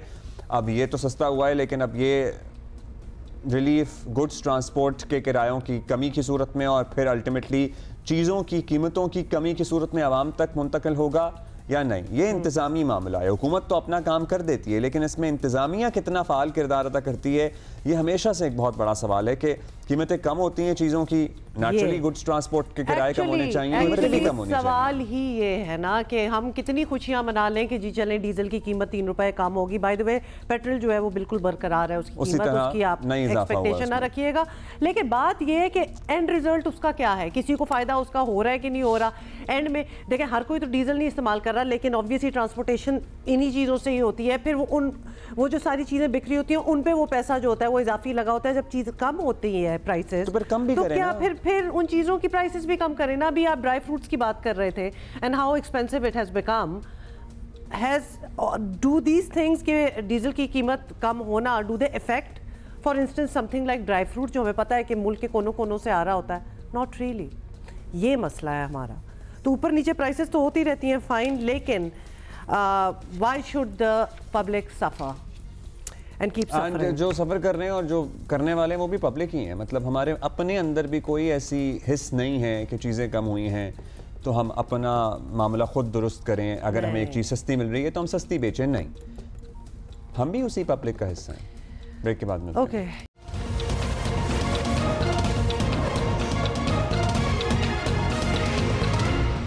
हुमा आई हैं तो कह रही हैं ठंड हो गई है। सरदार सरफराज साहब चीफ मेट्रोलॉजिस्ट हमारे साथ मौजूद हैं, उनसे मालूम करते हैं कि ये सर्दी कब तक अब इसी तरह हम चाहते हैं कि चले। सरदार साहब बताएं। पहले तो सरदार साहब हम सारों को मुबारक हो कि हमारे यहाँ सर्दी आ ही गई कराची में। तो अब ये बता दें कि अभी स्टार्ट हुई है, ये कोल्ड वेव है, बरकरार रहेगी? जी वालेकुम अस्सलाम, बहुत शुक्रिया। देखिए बिल्कुल आपको और सबको शिद्दत से इंतज़ार था कराची वालों को कि सर्दी नहीं आ रही यहाँ पर। तो पिछले मेरे ख्याल में 9 या 10 दिसंबर से टेम्परेचर डिक्रीज़ होना शुरू हुए हैं और वो कहीं 9, कहीं 10, कहीं 11 इसी रेंज में चल रहा है अभी तक। तो ये कोल्ड वेव ही है बेसिकली जिसने पूरे मुल्क को अपनी ग्रिप में लिया हुआ है। शुमाल से लेकर जनूब तक सभी इलाकों में खासी सर्दी पड़ रही है। कहीं 4 से 6 डिग्री नॉर्मल से नीचे है टेम्परेचर, कहीं 2 से 4, कहीं इस तरह से इस रेंज में तो रहेगी। अभी आगे भी परसिस्ट करेगी यही कोल्ड वेव। जाहिर है कि आप जैसे जैसे जनवरी की तरफ बढ़ते हैं और फिर जनवरी इटसेल्फ तो ज़्यादा कोल्डर मंथ होता है, मतलब कोल्डेस्ट मंथ होता है पूरे सीज़न का ही। तो इसी तरह से चलेगा। अभी बिल्कुल ड्राई वेदर है, खुश्क सर्दी है और जनवरी के पहले हफ्ते तक कोई ऐसी खातिर खा कहीं भी कोई बारिश वारिश की कोई इस तरह की वेव नहीं है। अच्छा, ये जो आपने बात की है ना सरदार साहब, वो ये खुश्क सर्दी है, ये तो बहुत ही इनफैक्ट खुश्क ऐसी है कि वो लोग ज़रा बीमार भी होना स्टार्ट हो गए हैं। डस्टी है, ड्राई है, ठंड है, तो इसमें कोई रिलीफ मिलने का चांस है? नहीं, अगले 2 हफ्ते तक तो मैं कोई रिलीफ एक्चुअली फोर्सी नहीं कर रहा। इसी तरह की कंडीशंस रहेंगी, इसलिए कि देखें इसको रिप्लेस वही कर सकती है ना, कोई दूसरी वेव वेस्ट की तरफ से आए तो कोल्ड एयर एक तरह से डिस्प्लेस हो, अपनी जगह से आगे मूव कर जाए उधर नॉर्थ ईस्ट की तरफ, ईस्ट की तरफ। लेकिन अनफॉर्चुनेटली कोई नहीं दिखाई देता कि अगले 10 से 15 दिन तक कोई ऐसी सिग्निफिकेंट वेव। अच्छा, पंजाब के मैदानी इलाकों में आपको पता है दिसंबर एंड हम स्मॉग से तो बहुत इशू रहा है, लेकिन वो धुंध जो पड़ती है वो towards the end of December and January start आपको नज़र आ रही है? हाँ बिल्कुल, लेकिन वो उसमें ये होता है कि वो शॉर्ट ड्यूरेशन की होती है। धुंध अभी भी पड़ रही है, कहीं शैलो फॉग होती है। आज भी सुबह एक आध जगहों से यानी सियालकोट और नारोवाल के आसपास थिक फॉग थी, अदरवाइज शैलो फॉग होती है। तो वो जाहिर है वो तो लेट नाइट का फिनोमेना होता है, लेट नाइट और अर्ली मॉर्निंग का, कि जब टेम्परेचर ज़्यादा डिप होता है तो ऑलरेडी मॉइस्चर अगर अवेलेबल होता है तो वही मॉइस्चर कंडेंस होकर मामूल से ज़्यादा है बर्फबारी इस दफ़ा या मामूल से कम हो रही है या रेगुलर है? जी मामूल से कम है, पहले भी शायद आपसे बात हुई थी, इस दफ़ा मामूल से कम बारिशें हैं, पूरे सीजन में खासी कम दिखाई देती हैं, क्योंकि अभी मिड ऑफ जनवरी तक कोई ऐसा सिग्निफिकेंट स्पेल नहीं दिखाई देता। आप देखिए उसके बाद कुछ अगर आ जाए तो आ जाए। तो क्या आपको सरदार साहब क्या लगता है कि ये चूंकि हमें बाय ऑल स्टैंडर्ड्स लग रहा है ज़रा लेट आई है, सर्दी तो ज़्यादा रहेगी?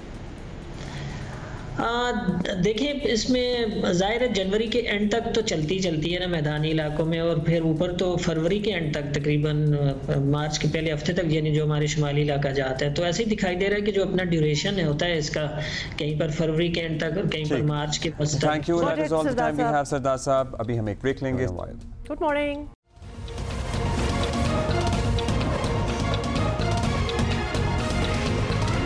क्या कर रही हैं? क्या कर रही हैं? वो जो मक्खी थी ना वो हमने ट्रैप की है इधर, इसको मैं साइड पे कर रही हूँ, आउट ऑफ आवर फ्रेम। अच्छा जी, ये नए तरीके सीख के आ रही हैं कहीं से। हम आपको ये बताएंगे कि सियासी माहौल किस तरह का है। अभी हुकूमत और तहरीक इंसाफ के दरमियान मुज़ाकरात की बाज़गश्त और कुछ मुस्बत इशारों के माहौल में अचानक पुराने वाले अली अमीन गंडापुर नमूदार हो गए। मुज़ाकरात का नाजुक सा आशियाना बनाने की जो कोशिश हो रही थी वो अभी से नाकाम होती दिखाई दे रही है। ऐसा तर्ज़ अमल किसी के मफाद में है शायद नहीं, लेकिन पता नहीं इनको कौन समझाएगा, और ये समझना भी मुश्किल है। वज़ीर आला खैबर पख्तूनख्वा कल इस बात पर तैयार नजर आए कि सिविल नाफरमानी की तारीख आई तो उस पर अमल तो होगा ही। खान साहब ने ही किया था ऐलान, और खान साहब हुक्म है, जाहिर बात है हमने उसको उसी स्पिरिट के साथ जो है आगे इम्प्लीमेंट करना होता है, लेकिन उसके ऊपर क्लैरिटी अभी तक नहीं आई है। तो हम वेट कर रहे हैं, जब क्लैरिटी आ जाएगी किस तरीके से करनी है, कैसे करनी है और क्या लाएमल होगा, फेज वाइज होगी, किस तरीके से होगी, कौन सी चीज़ों के ऊपर होगी, तो जब क्लैरिटी आ जाएगी तो इंशाल्लाह करेंगे। फिर पहले हमारी शर्त है इमरान खान की रिहाई, उसके बाद हमारा मैंडेट, उसके बाद जो तरमीमें की हैं इन्होंने गैर आईनी, ये हमारे कुछ आईनी हकूक़ हैं जो हम मांग रहे हैं, अपने हक मांग रहे हैं। अगर नहीं मिलेगा हमारी तहरीक जारी है इंशाल्लाह, फिर हम भी आगे प्लान बनाएंगे। 1977 में जुल्फ़िकार अली भुट्टो ने अनारकली से शुरू किया, लोगों का कत्लेआम, और पूरे पाकिस्तान में कुर्सी के लिए कत्लेआम करवाया। उसके बाद अगर पाकिस्तान टूटा है उसकी सिर्फ एक वजह है, और वजह यह है कि इनको समझ आ गई कि हम वज़ीर आज़म नहीं बन सकते, इन्होंने मुल्क तोड़ दिया। साथ ही जी हक़ों से ज़्यादा ज़िम्मेदाराना रवैये की तवक्को की जाती है, मगर इस तरफ से भी बाज़ बयानात मुसालहत के बजाय रवायती मुखालफत जारी रखने की पॉलिसी का वाज़े इजहार है, और बाज़ बयानात तो ऐसे लगता है जैसे अपोजिशन को प्रोवोक करने के लिए दिए जा रहे हैं। बहरहाल वज़ीर दिफा ख्वाजा आसिफ के ख्याल में मुज़ाकरात नतीजा खेज़ होना तो दूर, हाँ ये तो शायद ना ही हो, मुज़ाकरात शुरू होते भी दिखाई नहीं दे रहे। अब उनका क्या कहना था? बुशरा बीबी आपके खिलाफ है, आप उनके खिलाफ है, और आप दोनों मौके से फरार हो गए और फाइनल कॉल को आप लोगों ने नाकाम कर दिया। तो सियासी तौर पे तो आपकी नाकामी है, तो आपकी कोई कॉल पर अमन नहीं थी। अब अगली कॉल का तो हम इंतजार करेंगे। आप अगली कॉल आप में अल्हम्दुलिल्लाह इतनी हिम्मत नहीं है कि आप अगली कॉल दे सकें, अगली कॉल पर अमल पैरा हो सके। और बड़के मारना कि मैं जी फलां कर दूंगा, ढमका कर दूंगा, आप कुछ नहीं कर सकते हैं। आप सियासी तौर पे नाकाम हैं, आप इंतज़ामी तौर पे नाकाम हैं, आप सूबे के मामलात को संभालने में नाकाम हैं। जाली ब्रीफिंग दो मर्जी दें। अगर फौजी प्रोडक्ट का बॉयकॉट करना था तो सबसे पहले अबानी चेयरमैन पीटीआई का करते ना, सबसे बड़ी प्रोडक्ट तो वो खुद थे। तो इसलिए ये जेब नहीं देता है झूठ की, मुनाफकत की सियासत। कोई क्या कहते हैं हम आहंगी नहीं है किसी के बयानात में। कोई कह रहा है जी हमारी ये शर्तें हैं, कोई कह रहा है गैर मशरूत कर रहे हैं, कोई कह रहे जी सिविल नाफरमानी करेंगे, साथ धमकी देते हैं। मैं नहीं समझता कि इस माहौल में जो माहौल PTI ने क्रिएट किया हुआ है कोई नतीजा खेज किस्म के या मीनिंगफुल जो है मुज़ाकरात की इब्तिदा हो सके। तहरीक इंसाफ के साथ मुज़ाकरात के मामले में हुकूमती सफ़ों में भी शायद पूरी तरह इत्तफ़ाक़ राय नहीं है। कुछ मजबूरियाँ भी आड़े आ रही हैं। बाज़ रहनुमा समझते हैं PTI को सियासी स्पेस देने का मतलब अपने लिए जगह तंग करना है, और इसी तरह PTI में भी फैसला साजी का बहरान वाज़े है। मतलब ये दूसरों को कहते थे वन मैंस पार्टी है, कौन सी जमहूरियत है, मगर पाकिस्तान तहरीक इंसाफ में भी अब तो बारहा उन्होंने ये साबित कर दिया कि वहाँ पर किसी की राय, किसी की एडवाइस मानी नहीं रखती। जो बानी PTI ने कह दिया वही हरफ़े आखिर है। सो वो जो नहीं, लेकिन जो उन्होंने कह दिया वो हरफ़े आखिर तो है, लेकिन जो मैसेंजर्स हैं उनके आगे वो भी कोई 8-10 हैं, तो वो जो कहते हैं वो भी कुछ 10 वर्जन्स उसके आते हैं। मसला ये है कि हर कोई कहता है कि मुझे ये कहा है, फिर दूसरा कहता है नहीं मुझे ये कहा है। ये जो दूसरों को ताना देते थे वो मेरा ख्याल है अब दोबारा इस्तेमाल ना कीजिएगा कि तो ख़ानदानी पार्टियां, ये भी एक ही शख्स की पार्टी है, पाकिस्तान तहरीक इंसाफ फर्द वाहिद का नाम है, किसी की कोई जमहूरी सोच नहीं है, कोई इख्तलाफ नहीं कर सकता। जो वो कह दें वही होना है, वही होता है। बानी PTI सिविल नाफरमानी की तहरीक चलाने की तैयारी कर रहे हैं, और ज़ाहिर है आपने वज़ीर आला की बात भी सुन ली, वो कहते हैं जी जो कह दिया वो तो होगा। पार्टी क़यादत अब भी मुज़ाकरात क्या है यार, मैं डिस्ट्रैक्ट हो गया एकदम। हाँ, क्योंकि ये एक मैंने इधर छोड़ दे, कुछ हमारे गेस्ट हमारे साथ हैं, उनसे बात कर लेते हैं। बाकी बात तो आपको समझ आ ही गई है। रहनुमा तहरीक इंसाफ शौकत यूसुफजई हमारे साथ हैं। शौकत यूसुफजई साहब, समझना चाहते हैं आपसे कि एक तरफ मुज़ाकरात की हवा जो है वो चल रही थी, और दूसरी जानिब अली अमीन गंडापुर उठे, कह दिया कि अब पुरअमन नहीं रहेंगे और इस्लामाबाद आएंगे तो असला लहराते हुए आएंगे। मतलब ये स्टेटमेंट्स देखें ना ज़रा, क्या ये पार्टी का मौक़िफ़ है या मुज़ाकरात आगे ना बढ़ने की फ्रस्ट्रेशन है? How are you going to explain this? देखिए, वज़ीर आला साहब ने जो बात की ना, वो तो एक पॉलिटिकल खिताब होता है उनका, और जज्बाती खिताब भी होता है। दूसरा ये कि जो हुकूमत की तरफ से जो ज़्यादतियाँ हो रही हैं वर्करों के साथ, और जो जेलों में बेगुनाह लोगों को जेलों में रखा गया है, और जो 26 नवंबर को जो वाक़यात हुए हैं, उनकी सारे ज़ाहिर गुस्सा, गम और गुस्सा तो है।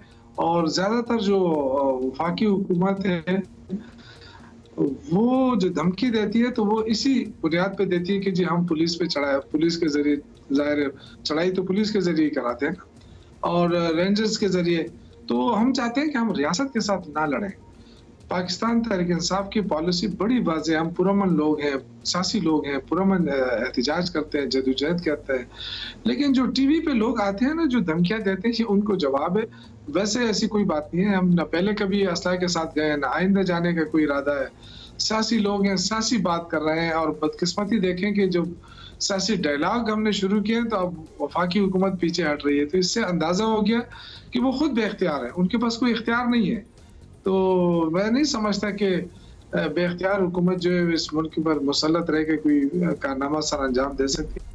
तो जो आप बात कर रहे हैं वो कह रहे हैं वो सियासी होती है, लेकिन जो दूसरा बात करते हैं वो आपको शायद सियासी नहीं लगती। शौकत साहब, वज़ीर आला खैबर पख्तूनख्वा ने यह भी बताया है कि सिविल नाफरमानी की तहरीक का उन्हें कुछ खास अभी पता नहीं है, लेकिन जब इसकी वजाहत आएगी और कहा जाएगा तो फ़ौरन शुरू कर देंगे। किस तरह की क्लैरिटी चाहिए अभी पार्टी को? जेल से आने वाले अहकामात तो बड़े वाज़े थे कि बस इस तारीख तक अगर कुछ होता है तो ठीक है, नहीं तो शुरू करें। नहीं, ऐसा बात नहीं है। देखिए, सिविल नाफरमानी की तहरीक की तो बात हुई है, लेकिन उसके फौरन बाद लीडरशिप ने कहा कि नहीं हम मुज़ाकरात करना चाहते हैं, तो उन्होंने कहा बिल्कुल आप करें, मैं आपको पूरे इख्तियार देता हूँ। और उनकी जो संजीदगी का ये आलम था कि पहले 5 रुकनी कमेटी थी, फिर 2 और आ गए, तो ज्यादातर जो संजीदा लोग हैं, जो समझदार लोग हैं, जो सियासी लोग हैं, वो इस कमेटी में शामिल है। और अगर हुकूमत मुज़ाकरात कर लेती तो बहुत अच्छा रास्ता भी निकल आता है। जो सारे इस वक्त जो सूरत हाल है इस मुल्क की, तो हुकूमत ये मौका ज़ाया कर रही है।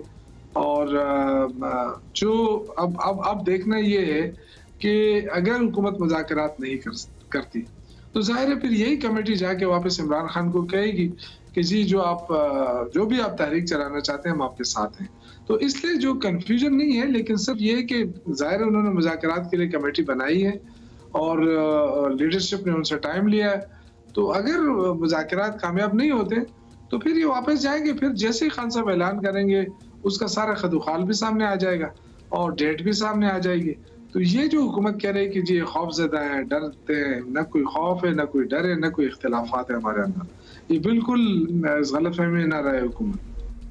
अच्छा शौकत यूसुफजई साहब, एक बात तो जब आप अली अमीन गंडापुर साहब की कोई स्टेटमेंट्स की बात होती है तो आप कहते हैं वो जज्बाती पॉलिटिकल स्टेटमेंट्स होती हैं, आप हमेशा एक वो देते हैं डिस्क्लेमर उनकी बातों से, लेकिन यही बातें हैं जो कंफ्यूजन बढ़ाती हैं। पोजीशन उनकी इतनी जज्बाती नहीं है, वज़ीर आला है वो एक सूबे के, मतलब उनको तो बिल्कुल जज्बाती नहीं होना चाहिए और बड़ा फोकस टू द पॉइंट होना चाहिए। इन एनी केस बात आपसे कोई और करनी है कि पार्टी के अंदर एक कंफ्यूजन जो है वो नज़र आती है, फैसला साज जो है वो एक ही हो और इससे हिदायत लेने वालों का नंबर अनलिमिटेड होता है तो ऑब्वियसली ऐसा ही है तो कंफ्यूजन तो होगी। अब पूरी पार्टी एक पेज पर फोकस नजर आए, पूरा प्लान जो है वो बना हुआ हो, इसके लिए हुकूमत से पहले आप सब लोगों को आपस में एक मुलाकात करनी चाहिए ताकि you are all on the same page. ऐसा नहीं होना चाहिए? देखिए, जहाँ तक इख्तिलाफ की बातें मैं बिल्कुल कैटेगोरिकली कहता हूँ कि हमारे अंदर कोई इख्तिलाफ नहीं है। हाँ, ये ज़रूर है कि खान साहब के साथ जो मुलाकातों के लिए लोग जाते हैं, हर एक बाहर आके अपनी प्रेस कॉन्फ्रेंस करता है और अपना मौका बयान करता है, तो ये मेरे ख्याल से पार्टी की तरफ से ये पाबंदी होनी चाहिए कि खान साहब के साथ जो पार्टी के ओहदेदार हैं वो जो मिलते हैं उनको ये इख्तियार होना चाहिए कि वो पार्टी पॉलिसी बयान करें। ये जो हर कोई आके टीवी के सामने खड़ा होके जो अपने बयान दाग देता है, उससे कंफ्यूजन पैदा हो रही है। जिस तरह अली जफर साहब ने उस दिन आके कहा कि जी खान साहब गुस्से में है और ये, तो मेरा नहीं ख्याल है कि इस चीज़ को अपने मीडिया के ऊपर लाने की ज़रूरत थी। बाज़ चीज़ें ऐसी होती है कि आप पार्टी चेयरमैन को कन्वे कर देते तो शायद ये बात इस तरह ना फैलती कि जी इख्तिलाफात है। कोई इख्तिलाफात नहीं है, सारी पार्टी मुतहद है। ये जो मुज़ाकरात अगर हुकूमत नहीं करना चाहती तो ना करें, ये जाके वापस इमरान खान को रिपोर्ट दे देगी, वहाँ से वो डायरेक्शन ले लेंगी। लेकिन मैं ये समझता हूँ कि ये बेहतरीन मौका था, हमें मुज़ाकरात करने चाहिए और मुज़ाकरात के जरिए रास्ता निकालना चाहिए था। पाकिस्तान मुश्किल में है, जब हम खुद कह रहे हैं कि पाकिस्तान मुश्किल में है तो क्यों मजीद इम्तिहान लिया जा रहा है? बाकी अपोजिशन का तो काम ही है, हम पार्लियामेंट के अंदर भी आवाज़ उठा रहे हैं, हम आइन कानून के तहत अदालतों में भी जा रहे हैं, हम स्ट्रीट पावर भी इस्तेमाल कर रहे हैं, मतलब एहतजाज, पुरअमन एहतजाज का रास्ता भी अपनाएंगे। तो इस वक्त ज़रूरत है वो ये थी कि गवर्नमेंट अगर बैठ जाती और मुज़ाकरात कर लेती तो बहुत सारे मसाइल हल हो जाते, रास्ता भी वे आउट भी निकल आता। लेकिन जो हुकूमत फरारी का रास्ता इख्तियार कर रही तो उससे अंदाजा होता है कि उनके पास इख्तियार नहीं है, बेख्तियार हुकूमत है। अच्छा जी, हाँ, बहुत शुक्रिया आपका शौकत साहब। हाँ बटिया, थोड़ा सा हर किसी को अपनी अदाओं पे गौर करने की ज़रूरत है, एक दूसरे को प्रोवोक ना करें। अब ये मुल्क मज़ीद प्रोवोकेशन का मुतहम्मिल नहीं हो सकता, तहम्मुल का मुजाहरा करें तमाम लोग, हुकूमत भी ज़ाहिर है, आप लोग भी, और आपको हुकूमत के बयानात पे एतराज़ होता है, हुकूमत को आपके बयानात पे एतराज़ होता है, लेकिन चूँकि आप हमारे साथ थे तो वो जो पुरअमन मुजाहरा होता है उसमें फिर लोगों के हाथों में गुलेलें नहीं होती और आंसू गैस के प्रॉपर ट्रेंड पर्सनल नहीं होते जो सिक्योरिटी फोर्सेस पे, कानून नाफिज करने वाले इदारों पे, पुलिस वालों पे आंसू गैस के शेल्स फायर करें। सो ऐसे तो नहीं होते पुरअमन एहतजाज, और इतने हो चुके हैं अब इस किस्म के कि अब आपकी एक आवाम की ना एक एक्सपेक्टेशन होती है कि ये पुरअमन नहीं होगा या जितना भी कह लें इसमें कुछ ना कुछ तो होगा, तो वो भी एक एक्सपेक्टेशन अब आप लोगों के एहतजाज के साथ वो अटैच हो गई है। ये ज़्यादती है कहना कि जी हमारा हर एहतजाज पुरअमन होता है, नहीं होता, नहीं होता, फॉर अ लॉन्ग टाइम नहीं रहा, मैंने मान लिया इस बात को। अच्छा, we need to move on, क्योंकि एक और बड़ी कंसर्निंग बात है और ये ट्रेजेडी जो है हमेशा एक बहुत बड़ी ट्रेजेडी होती है। हमें लगता है कि अब ज़रा मामला जो है वो थम जाएगा, बट नॉट रियली। गैर कानूनी तरीके से बैरून मुल्क जाने का जुनून ना जाने और कितने पाकिस्तानियों की ज़िंदगियाँ जो हैं वो लेगा। यूनान यानी ग्रीस में एक और कश्ती डूबने से एक पाकिस्तानी जाँ बहक, जबकि 47 को बचा लिया गया है, और एक भी जाए ना तो दैट इज़ टू मच। पिछले साल भी बहिरा रोम में हुमायूं वाक़या हुआ था, आप बता रही थी, अभी कश्ती डूबने से सैकड़ों पाकिस्तानी जान से गए थे। हमारी हुकूमतों का रवैया एक बार फिर समझ नहीं आ रहा कि क्या है, सांप गुजर गया लकीर पीटने जैसा है। FIA दी कि सरकारी इदारे नौजवानों को गैर कानूनी तरीके से बाहर जाने से रोकने और इंसानी स्मगलरों के खिलाफ मौसर कार्रवाइयाँ करने में नाकाम हैं। 1.5 साल पहले इंसानी स्मगलिंग में मुलव्वस अफराद के खिलाफ कार्रवाई के लिए जो वादे हुए थे, किसी ने क्या उन पर कान धरा? और उस वक्त के वज़ीर दाखिला और आज के वज़ीर आज़म शहबाज शरीफ के सियासी मुशीर राना सनाउल्लाह ने क्या कहा था, वो भी आपको रिमाइंड कराते हैं। इस सिलसिले में एक हाई इंक्वायरी कमेटी जो है वो वज़ीर आज़म ने मुकर्रर की है एक ग्रेड 22 के ऑफिसर जो है वो उसको हेड कर रहे हैं। और वो कमेटी जो है वो आज भी मैंने उसकी मीटिंग ली है, वो 3 एरियाज़ में जो है वो काम कर रही है। एक तो ये कि इस यानी इंतहाई जो है वो इनह्यूमन और घिनौने जुर्म में मुलव्वस जो लोग हैं ह्यूमन ट्रैफिकिंग में, तो उनके ख़िलाफ़ जो है वो एक्शन लिया जाए। और इस बारे में जो लॉ मौजूद है उसमें जो कमी है, क्योंकि पिछले 5 साल का जो डेटा कलेक्ट किया गया है तो उसमें शाज़ो नाज़र ही किसी को सज़ा हुई है। मुकदमात अगर दर्ज हुए भी हैं तो लोग बाद में बेल में रिहा हो गए। जो विक्टिम्स हैं वो पैसे लेके सुलह करके जो है वो बयान दे देते रहे हैं, जिसकी बुनियाद के ऊपर जो है वो सज़ा का अमल जो है वो ना होने के जो है वो बराबर है। और इस वक्त भी जो ऑफिशियल्स हैं उनका भी और जो मुलव्वस मुजरम हैं उनके ऊपर भी क्रैकडाउन जो है वो किया जा रहा है और इन सब को जो है वो करार वाकई जो है वो सज़ा दी जाएगी। अच्छा जी, राना सनाउल्लाह को आपने सुन लिया। साथ ही आपको बताएं कि तर्जुमान दफ्तर खारजा का कहना है कि एथेंस में पाकिस्तानी सफारत खाने और मुताल्लिका हुकाम से राब्ते में हैं और वज़ीर आज़म शहबाज शरीफ की हिदायत पर ग्रीस में पाकिस्तानी सफारत खाने में खसूसी सेल कायम कर दिया गया है। नायब वज़ीर आज़म और वज़ीर खारजा इसहाक डार खुद निगरानी कर रहे हैं और ये खसूसी सेल यूनानी जजीरे के करीब कश्ती डूबने के वाक़े में पाकिस्तानियों की शनाख्त और जो है वर्सा के अपने प्यारों तक रसाई यकीन बनाएगा। और पाकिस्तानियों की शनाख्त के लिए व्हाट्सएप नंबर भी एक दिया गया है, जो कि नंबर है 0030 694 38501888। ये नंबर है। और वज़ीर आज़म ने वज़ीर दाखिला को वाक़े की इंक्वायरी की रिपोर्ट भी जल्द पेश करने, इंसानी स्मगलरों के खिलाफ सज़ाएँ तेज़ करने की हिदायत की है। वज़ीर दाखिला के हुक्म पर एडिशनल सेक्रेटरी दाखिला की सरबराही में एक कमेटी बनाई गई है जो 5 रोज़ में रिपोर्ट देगी इस मामले पर।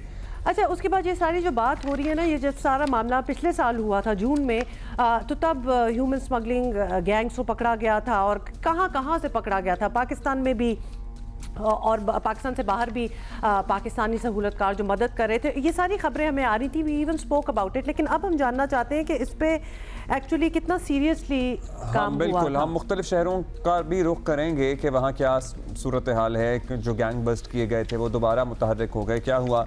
एजाज सैयद पहले हमें ज्वाइन कर रहे हैं, हमारे नुमाइंदा खुसूसी हैं special correspondent from Islamabad. Ejaz, बड़ा ही संगीन नौयत का ये मसला है और अब का नहीं है, ये दिहाइयों पुराना है और हर दफ़ा कोई वाक़या होता है तो ये कहा जाता है कि इस मरतबा जो कार्रवाई होगी वो मिसाली होगी, दोबारा कोई सर नहीं उठा सकेगा। लेकिन चलिए, ये तो वाक़या हो गया, इसके अलावा भी रुका तो नहीं है ये सिलसिला। क्या ऐसी बैकिंग है या कौन से ऐसा ये नेटवर्क है जिसको हुकूमत अपने तमाम तर वसाइल के बावजूद भी ये नेटवर्क्स नहीं ख़त्म कर पाती? अब्दुल्ला, जो बुनियादी वजह है इस सारे मामले की वो तो गुर्बत है जी। और ज़ाहिर है लोग गुर्बत से तंग हैं और वो पाकिस्तान से निकलना चाहते हैं, एक ऐसी दुनिया में जा बसना चाहते हैं जहां पर उनकी आमदन अच्छी हो, वो उस करेंसी में पैसे कमाएं जिसके जो पाकिस्तान में तब्दील हो तो उसकी रकम ज्यादा हो जाए। लेकिन जो हैरानकुन बात है वो ये है कि पाकिस्तान में जितनी भी ह्यूमन स्मगलिंग होती है या ये जो विक्टिम्स हैं ह्यूमन स्मगलिंग के, ये पाए जाते हैं गुजर खान से लेकर गुजरांवाला तक की जो जीटी रोड की पट्टी है इसके ऊपर पाए जाते हैं। आप देखिए जितने भी मुकदमात हैं ह्यूमन ट्रैफिकिंग के, ह्यूमन स्मगलिंग के, वो इसी पट्टी में। और इस पट्टी में भी जो सबसे ज्यादा आप देखेंगे लोग जो विक्टिम बनते हैं वो गुजरात है, सराय आलमगीर है और बाद में जेलम है। तो ये ज्यादातर लोग हैं यहाँ के। अब सियालकोट में भी ये मामला हम देखते हैं कि सियालकोट पे भी एक्सपैंड किया है। तो ओवरऑल ये पट्टी यही है और ये वो वाला इलाका लोगों की ख्वाहिश है वो जल्द से जल्द।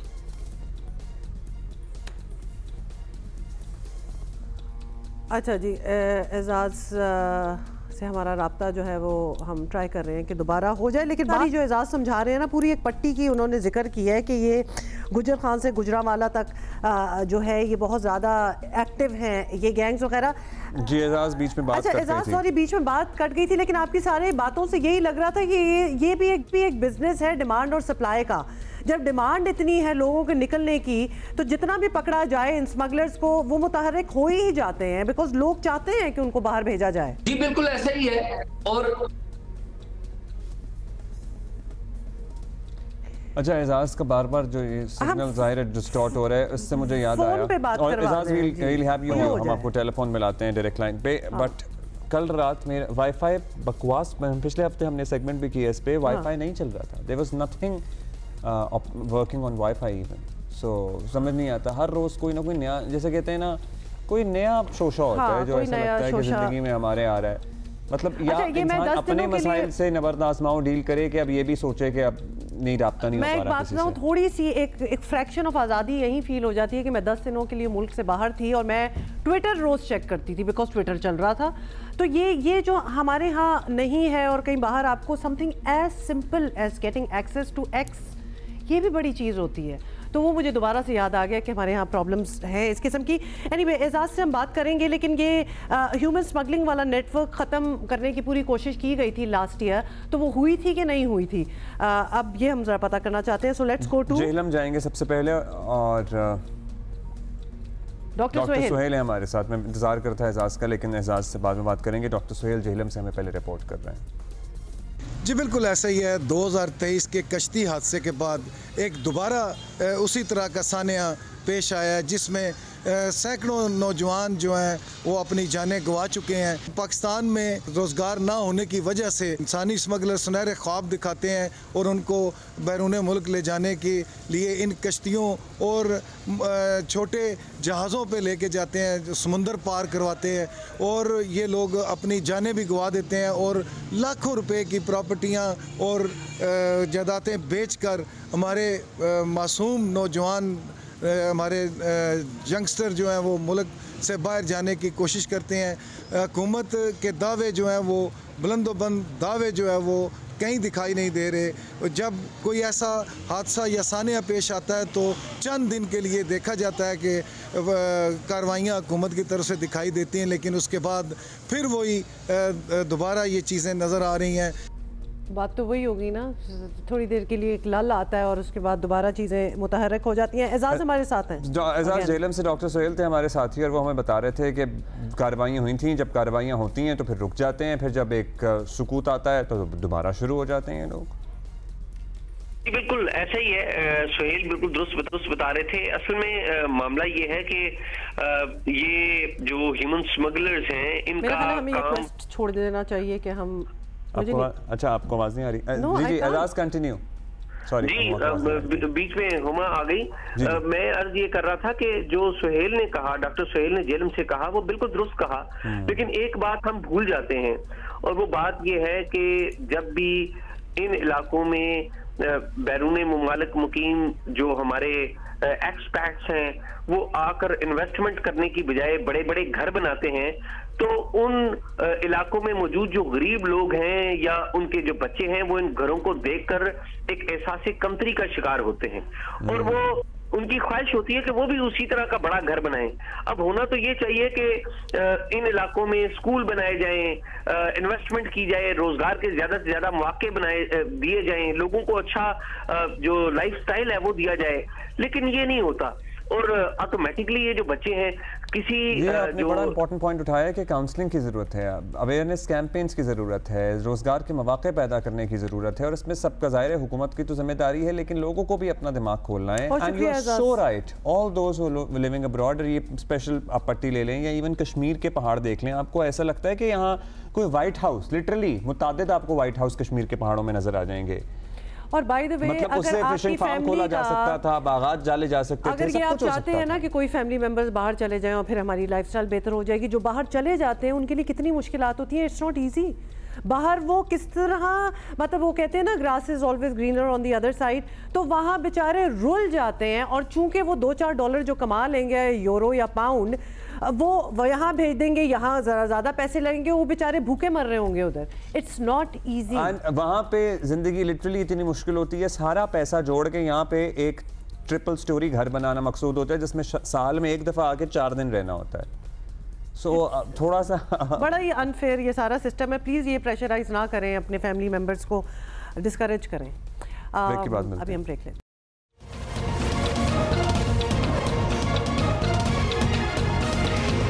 मुश्ताक जी, बहुत सारे ईयर एंडर्स अभी हमने आपसे शेयर करने हैं, लेकिन साल 2024 बहुत से इसके हाईलाइट हैं, पर्टिकुलरली कराची शहर को लेके।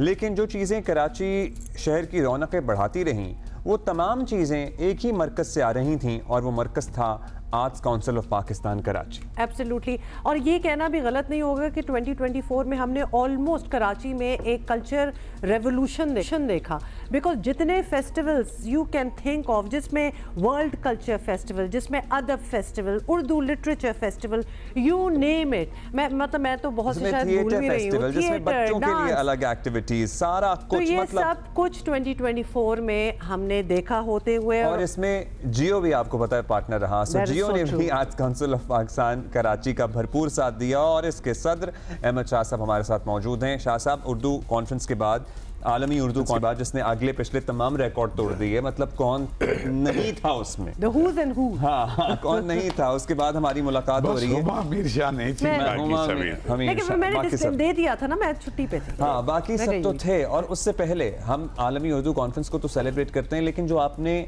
वर्ल्ड कल्चर फेस्टिवल करा दिया है ना, ये किसी भी की भी सोच से बाहर था, क्योंकि दुनिया के हर मुल्क से जहां actual theatre, art, performing arts को बनाया जाता है, प्रमोट किया जाता है, उसको सेलिब्रेट किया जाता है, वहां से लोग आए हुए थे और पाकिस्तान में रह रहे थे। कैसे कर लेते हैं सारा कुछ? बहुत, देखिए, कराची, मैं तो यहाँ पैदा हुआ, लेकिन कराची के बारे में सिर्फ बुरी खबरें थी। 20 बरस पहले जब ये सिलसिला मैंने शुरू किया तो 20-30 लोग रोज़ एथनिक वायलेंस और सेक्टेरियन वायलेंस में मरते थे। उस वक्त लोग यहाँ से भागने की सोच रहे थे, और बहुत सारे लोग पंजाब शिफ्ट भी हो गए थे, इंडस्ट्रियलिस्ट, और बहुत सारे लोगों के घरों पे कुछ ऐसे वाक़यात हुए। उस वक्त मैंने सोचा कि मुझे यकीन था कल्चर की जो पावर है और जो डायलॉग की, तो मैंने ये उर्दू कॉन्फ्रेंस शुरू की, और मैंने एक साथ तमाम जो ख़ास तौर पे सिंधी उर्दू, जो दो बड़े स्टेक होल्डर हैं इस शहर के, इस शहर के नहीं, इस सूबे के, शहर में उर्दू स्पीकिंग की तादाद ज़्यादा है, साथ बिठा के बातचीत शुरू किया। दीवाने का ख्वाब लगता था। इसको हमने यूज़ किया है, ये खाली एक कॉन्फ्रेंस या लिटरेचर फेस्टिवल नहीं है, एक हारमनी क्रिएट करने के लिए, पीस कायम करने के लिए। और जब पहली कॉन्फ्रेंस हुई तो बॉम्बे में बम धमाके हो गए और 12 टॉप स्कॉलर इंडिया के मेरे पास आए हुए थे। तो ऐसे हालात से निकलते निकलते फिर मुशायरा हो रहा था, तो वो कस्बा वाला मशहूर वाक़या हो गया, कस्बा कॉलोनी में जो 50। इसके बावजूद कॉन्फ्रेंस जारी रही, और उसकी वजह ये थी कि मैं ये समझता हूँ कि जब आपकी कल्चरल आइडेंटिटी ख़त्म हो जाती है तो कोई भी मुल्क अपनी बाउंड्रीज़ के साथ बरकरार नहीं रह सकता। आप देखिए कि जैसे रशिया है, मुख्तलिफ कौम और मुख्तलिफ ज़बानें बोलने वालों के मुल्क अलग अलग हो गए, यूगोस्लाविया के 4 टुकड़े हो गए। सो हमें अपनी फेडरेशन को स्ट्रॉन्ग करना था। हमारे यहाँ 4 बड़े सूबे हैं और उनकी ज़बानें भी हैं अपनी, और कोई ऐसा करने वाला नहीं था कि जो आपस में पश्तूनों का, बलोचों का कल्चर, सराइकियों का, पंजाबियों का, सिंधियों का और हमारे नेशनल लैंग्वेज आपस में, मतलब ये तो आइडियली गवर्नमेंट को करना चाहिए था, ये कोई नहीं कर रहा था। तो ये सोच के मैंने ना ये काम शुरू किया था, और उर्दू कॉन्फ्रेंस भी दुनिया में कभी नहीं होती थी। आहिस्ता आहिस्ता आहिस्ता आहिस्ता फिर मुझे हिम्मत हुई, और मैंने थोड़े सालों बाद बाकी ज़बानें इसमें डाली। पहले एक रिजेंटमेंट आया कि जी उर्दू जो है वो प्योरिटी में आप वो कर रहे हैं, आप सिंधी डाल रहे हैं, आप सराइकी डाल रहे हैं, और एक खामखा का एक लोगों के दिल में था, खन्नास था कि हमारी ज़बान सुपीरियर है।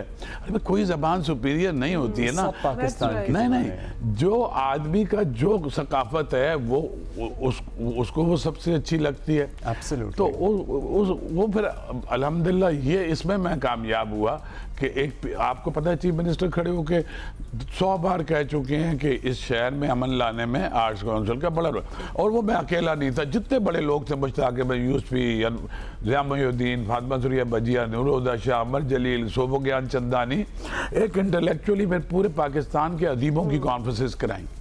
और फिर एक तो इस तरह से आज ये इतनी बड़ी हो गई। आज जियो हमारे साथ जब आ गया तो पूरे ग्लोब पे गई उर्दू कॉन्फ्रेंस। एक सवाल जरूर आपसे पूछना है। अब इस साल में पाकिस्तान में इलेक्शंस भी हुए, फिर थोड़ा सा एक पॉलिटिकल अनरेस्ट भी रहा, इंटरनेट आउटेजेस, मतलब बहुत सी चीजें, टेंशन वगैरह वो रहती रही।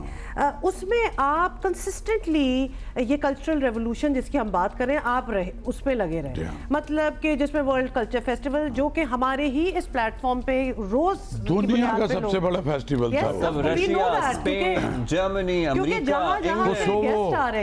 फलस्तीन, सब लोग आ रहे थे। नहीं तो अब सवाल ये था कि आपको ये चीजें डिस्ट्रैक्ट नहीं करती हैं? इर्द-गिर्द हो रहा होता है और आप लगे रहते हैं। आपने बगले को देखा है वो क्या करता है? वो अपना सर नीचे करता है। अच्छा, मैंने देखा कि पाकिस्तान की जो भी सूरत हाल है जो को बहुत मज़ेदार नहीं थी, तो मैंने कहा कि क्या मैं इसको इस तरह तब्दील कर सकता हूँ कि डायरेक्ट मैं ना तो मैं ये हुकूमत को टेक ओवर कर सकता हूँ, तो मैं जो काम करता हूँ। अच्छा, ये जो कल्चर है, ये जो हमारी जो मोहब्बत की ज़बान है, इसका ट्रिकल डाउन इफेक्ट है, इस पर थोड़ा सा वक्त लगता है। तो हमें 20 साल लगे। तो मैंने क्या किया, TV, political news, criminal news सब खत्म, कुछ नहीं देखा, कुछ देखता ही नहीं था, अपने खिलाफ प्रोपेगेंडा कुछ नहीं देखता था, इसलिए कि बहुत से लोगों को तकलीफ है। ये शहर और ये मुल्क बाय डिजाइन तकसीम किया हुआ है, इसकी जो फॉल्ट लाइंस हैं फेडरेशन में बाय डिजाइन है, उसके बेनिफिशियरी हैं बहुत सारे लोग। और बदकिस्मती से यानी जो नफरत के सौदागर है उससे वो माल भी बनाते हैं। चलिए, आप तो मोहब्बत के पैगंबर हैं, आप मुझे बताइए कि आगे के क्या इरादे हैं आपके? अभी देखिए, ये तो साल खत्म हो गया। ये कल्चर फेस्टिवल ने पूरी दुनिया को हिला दिया। बिल्कुल। अभी कोई अमेरिका से आया, वेस्ट एंड पे डिस्कस हो रहा था अमेरिका। अभी मैं आपको बताऊं कि रोज ईमेल्स आ रही हैं इटालियन एम्बेसडर की, स्पेनिश एम्बेसडर की, अमेरिकन एम्बेसडर, उन्होंने एक लंबा चौड़ा मुझे खत लिखा है कि ये काम जो आपने किया है इसको हम जो है और ज्यादा मीनिंगफुल पार्टनरशिप की जरूरत है कि इस मुल्क में ये काम तो पहले किसी ने किया ही नहीं, एक इंक्लूसिव प्लूरल प्रोग्रेसिव सोसाइटी के काम का काम। अच्छा, उर्दू कॉन्फ्रेंस को लेकर ना शाह साहब एक सवाल आया है। और मतलब एक राय मैंने 2-4 लोगों से खुद भी सुना कि उन्हें लग रहा था जैसे या तो प्रमोशन ज्यादा हो रही थी कि वो जो अदब से ताल्लुक रखने वाले लोग हैं वो कहीं पस मंजर पे हैं, और जो सेलिब्रिटीज हैं, जो सेलिब्रिटी फैक्टर है वो बहुत आगे आगे है। ऐसा बिल्कुल भी नहीं था। बात यह है कि गोरे ने चीनियों को चाय की पत्ती फ्री बांटनी शुरू की थी और उसके बाद पूरा चाइना चाय पीने लग गया। उससे पहले अफीम बांटते थे, तो पूरा चीन जो है अफीम खा के सो रहा होता। मेरी जान, मैंने पैकेजिंग उर्दू से दूर हो गए थे हमारे बच्चे। मेरा एक ही टारगेट था कि नौजवानों को उर्दू के करीब करें। तो मैंने जब ये आसिम अजहर और ये इन सब लोगों को ना, जितने हमारे हसन रहीम और ये बयान और ये सारे, उसके साथ मैंने उन्हें उस्ताद नफीस खान, बशीर खान का तबला सुनाया और उस्ताद सब्जल का बैंजो सुनाया।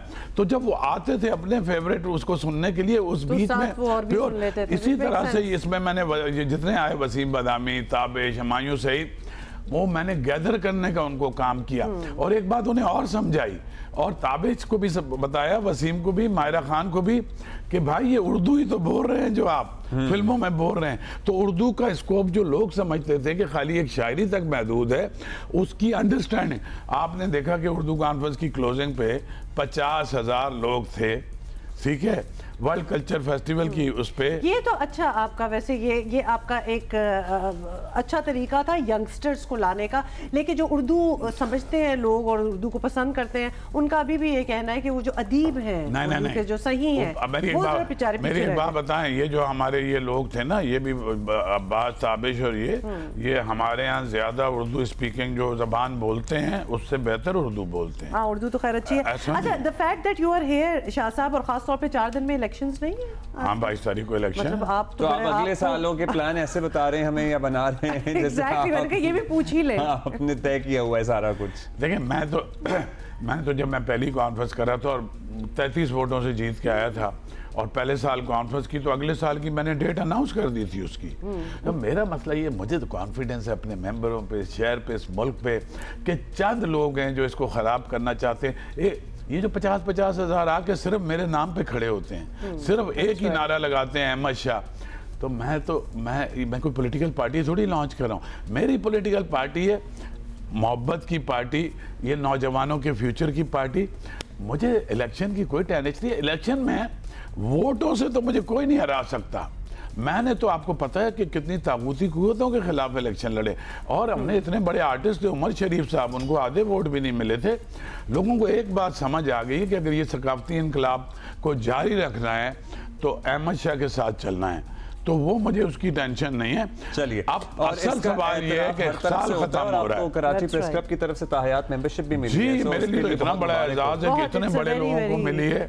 Special thing. और शाह साहब बड़ी एक्सपेक्टेशंस हैं क्योंकि नया साल तो स्टार्ट होने ही वाला है, तो हम बात करना चाहेंगे। ये इस पे हम बात करेंगे इंशाल्लाह नेक्स्ट टाइम आपको इनवाइट करेंगे। 1 मिनट बात करेंगे ना, 30 सेकंड बिल्कुल। अच्छा, 30 सेकंड। अभी मैंने सोचा कि सारे हो गए, अब 2 चीजें नहीं कर रहा हूँ। एक तो मैं पोइट्री फेस्टिवल डाल रहा हूँ जनवरी में, जबरदस्त, पूरे पाकिस्तान का टैलेंट जमा करूंगा, पोइट्री फेस्टिवल करूंगा। दूसरा जो भुट्टो साहब ने 1974 में किया था, सिंध थ्रू द सेंचुरीज, पूरी दुनिया से लाके 5000 साल पुरानी तहजीब पे एक कॉन्फ्रेंस होगी और फेस्टिवल होगा। ये इंशाल्लाह हम जनवरी फरवरी में कर रहे हैं, और उसके आगे फिर बेशुमार, और अगले वर्ल्ड कल्चर फेस्टिवल में इंशाल्लाह 100 से ज्यादा मुल्क आएंगे, जियो हम मिलके उनकी उसकी मेजबानी करेंगे इंशाल्लाह। नाउ वी नो, लाइक हमें पॉइंट्स मिल गए हैं कि क्या क्या होने वाला है in the coming year, in fact in Jain as well. बहुत शुक्रिया शाह साहब for doing what you are doing and thank you for being here. अच्छा जी, अब हम आगे That is it for today। और उमा के आने की खुशी में हम जरा, मैं इनसे बातें करूंगा ऑफ कैमरा और आपसे मिलेंगे हम कल। See you tomorrow, bye। Thank you so much।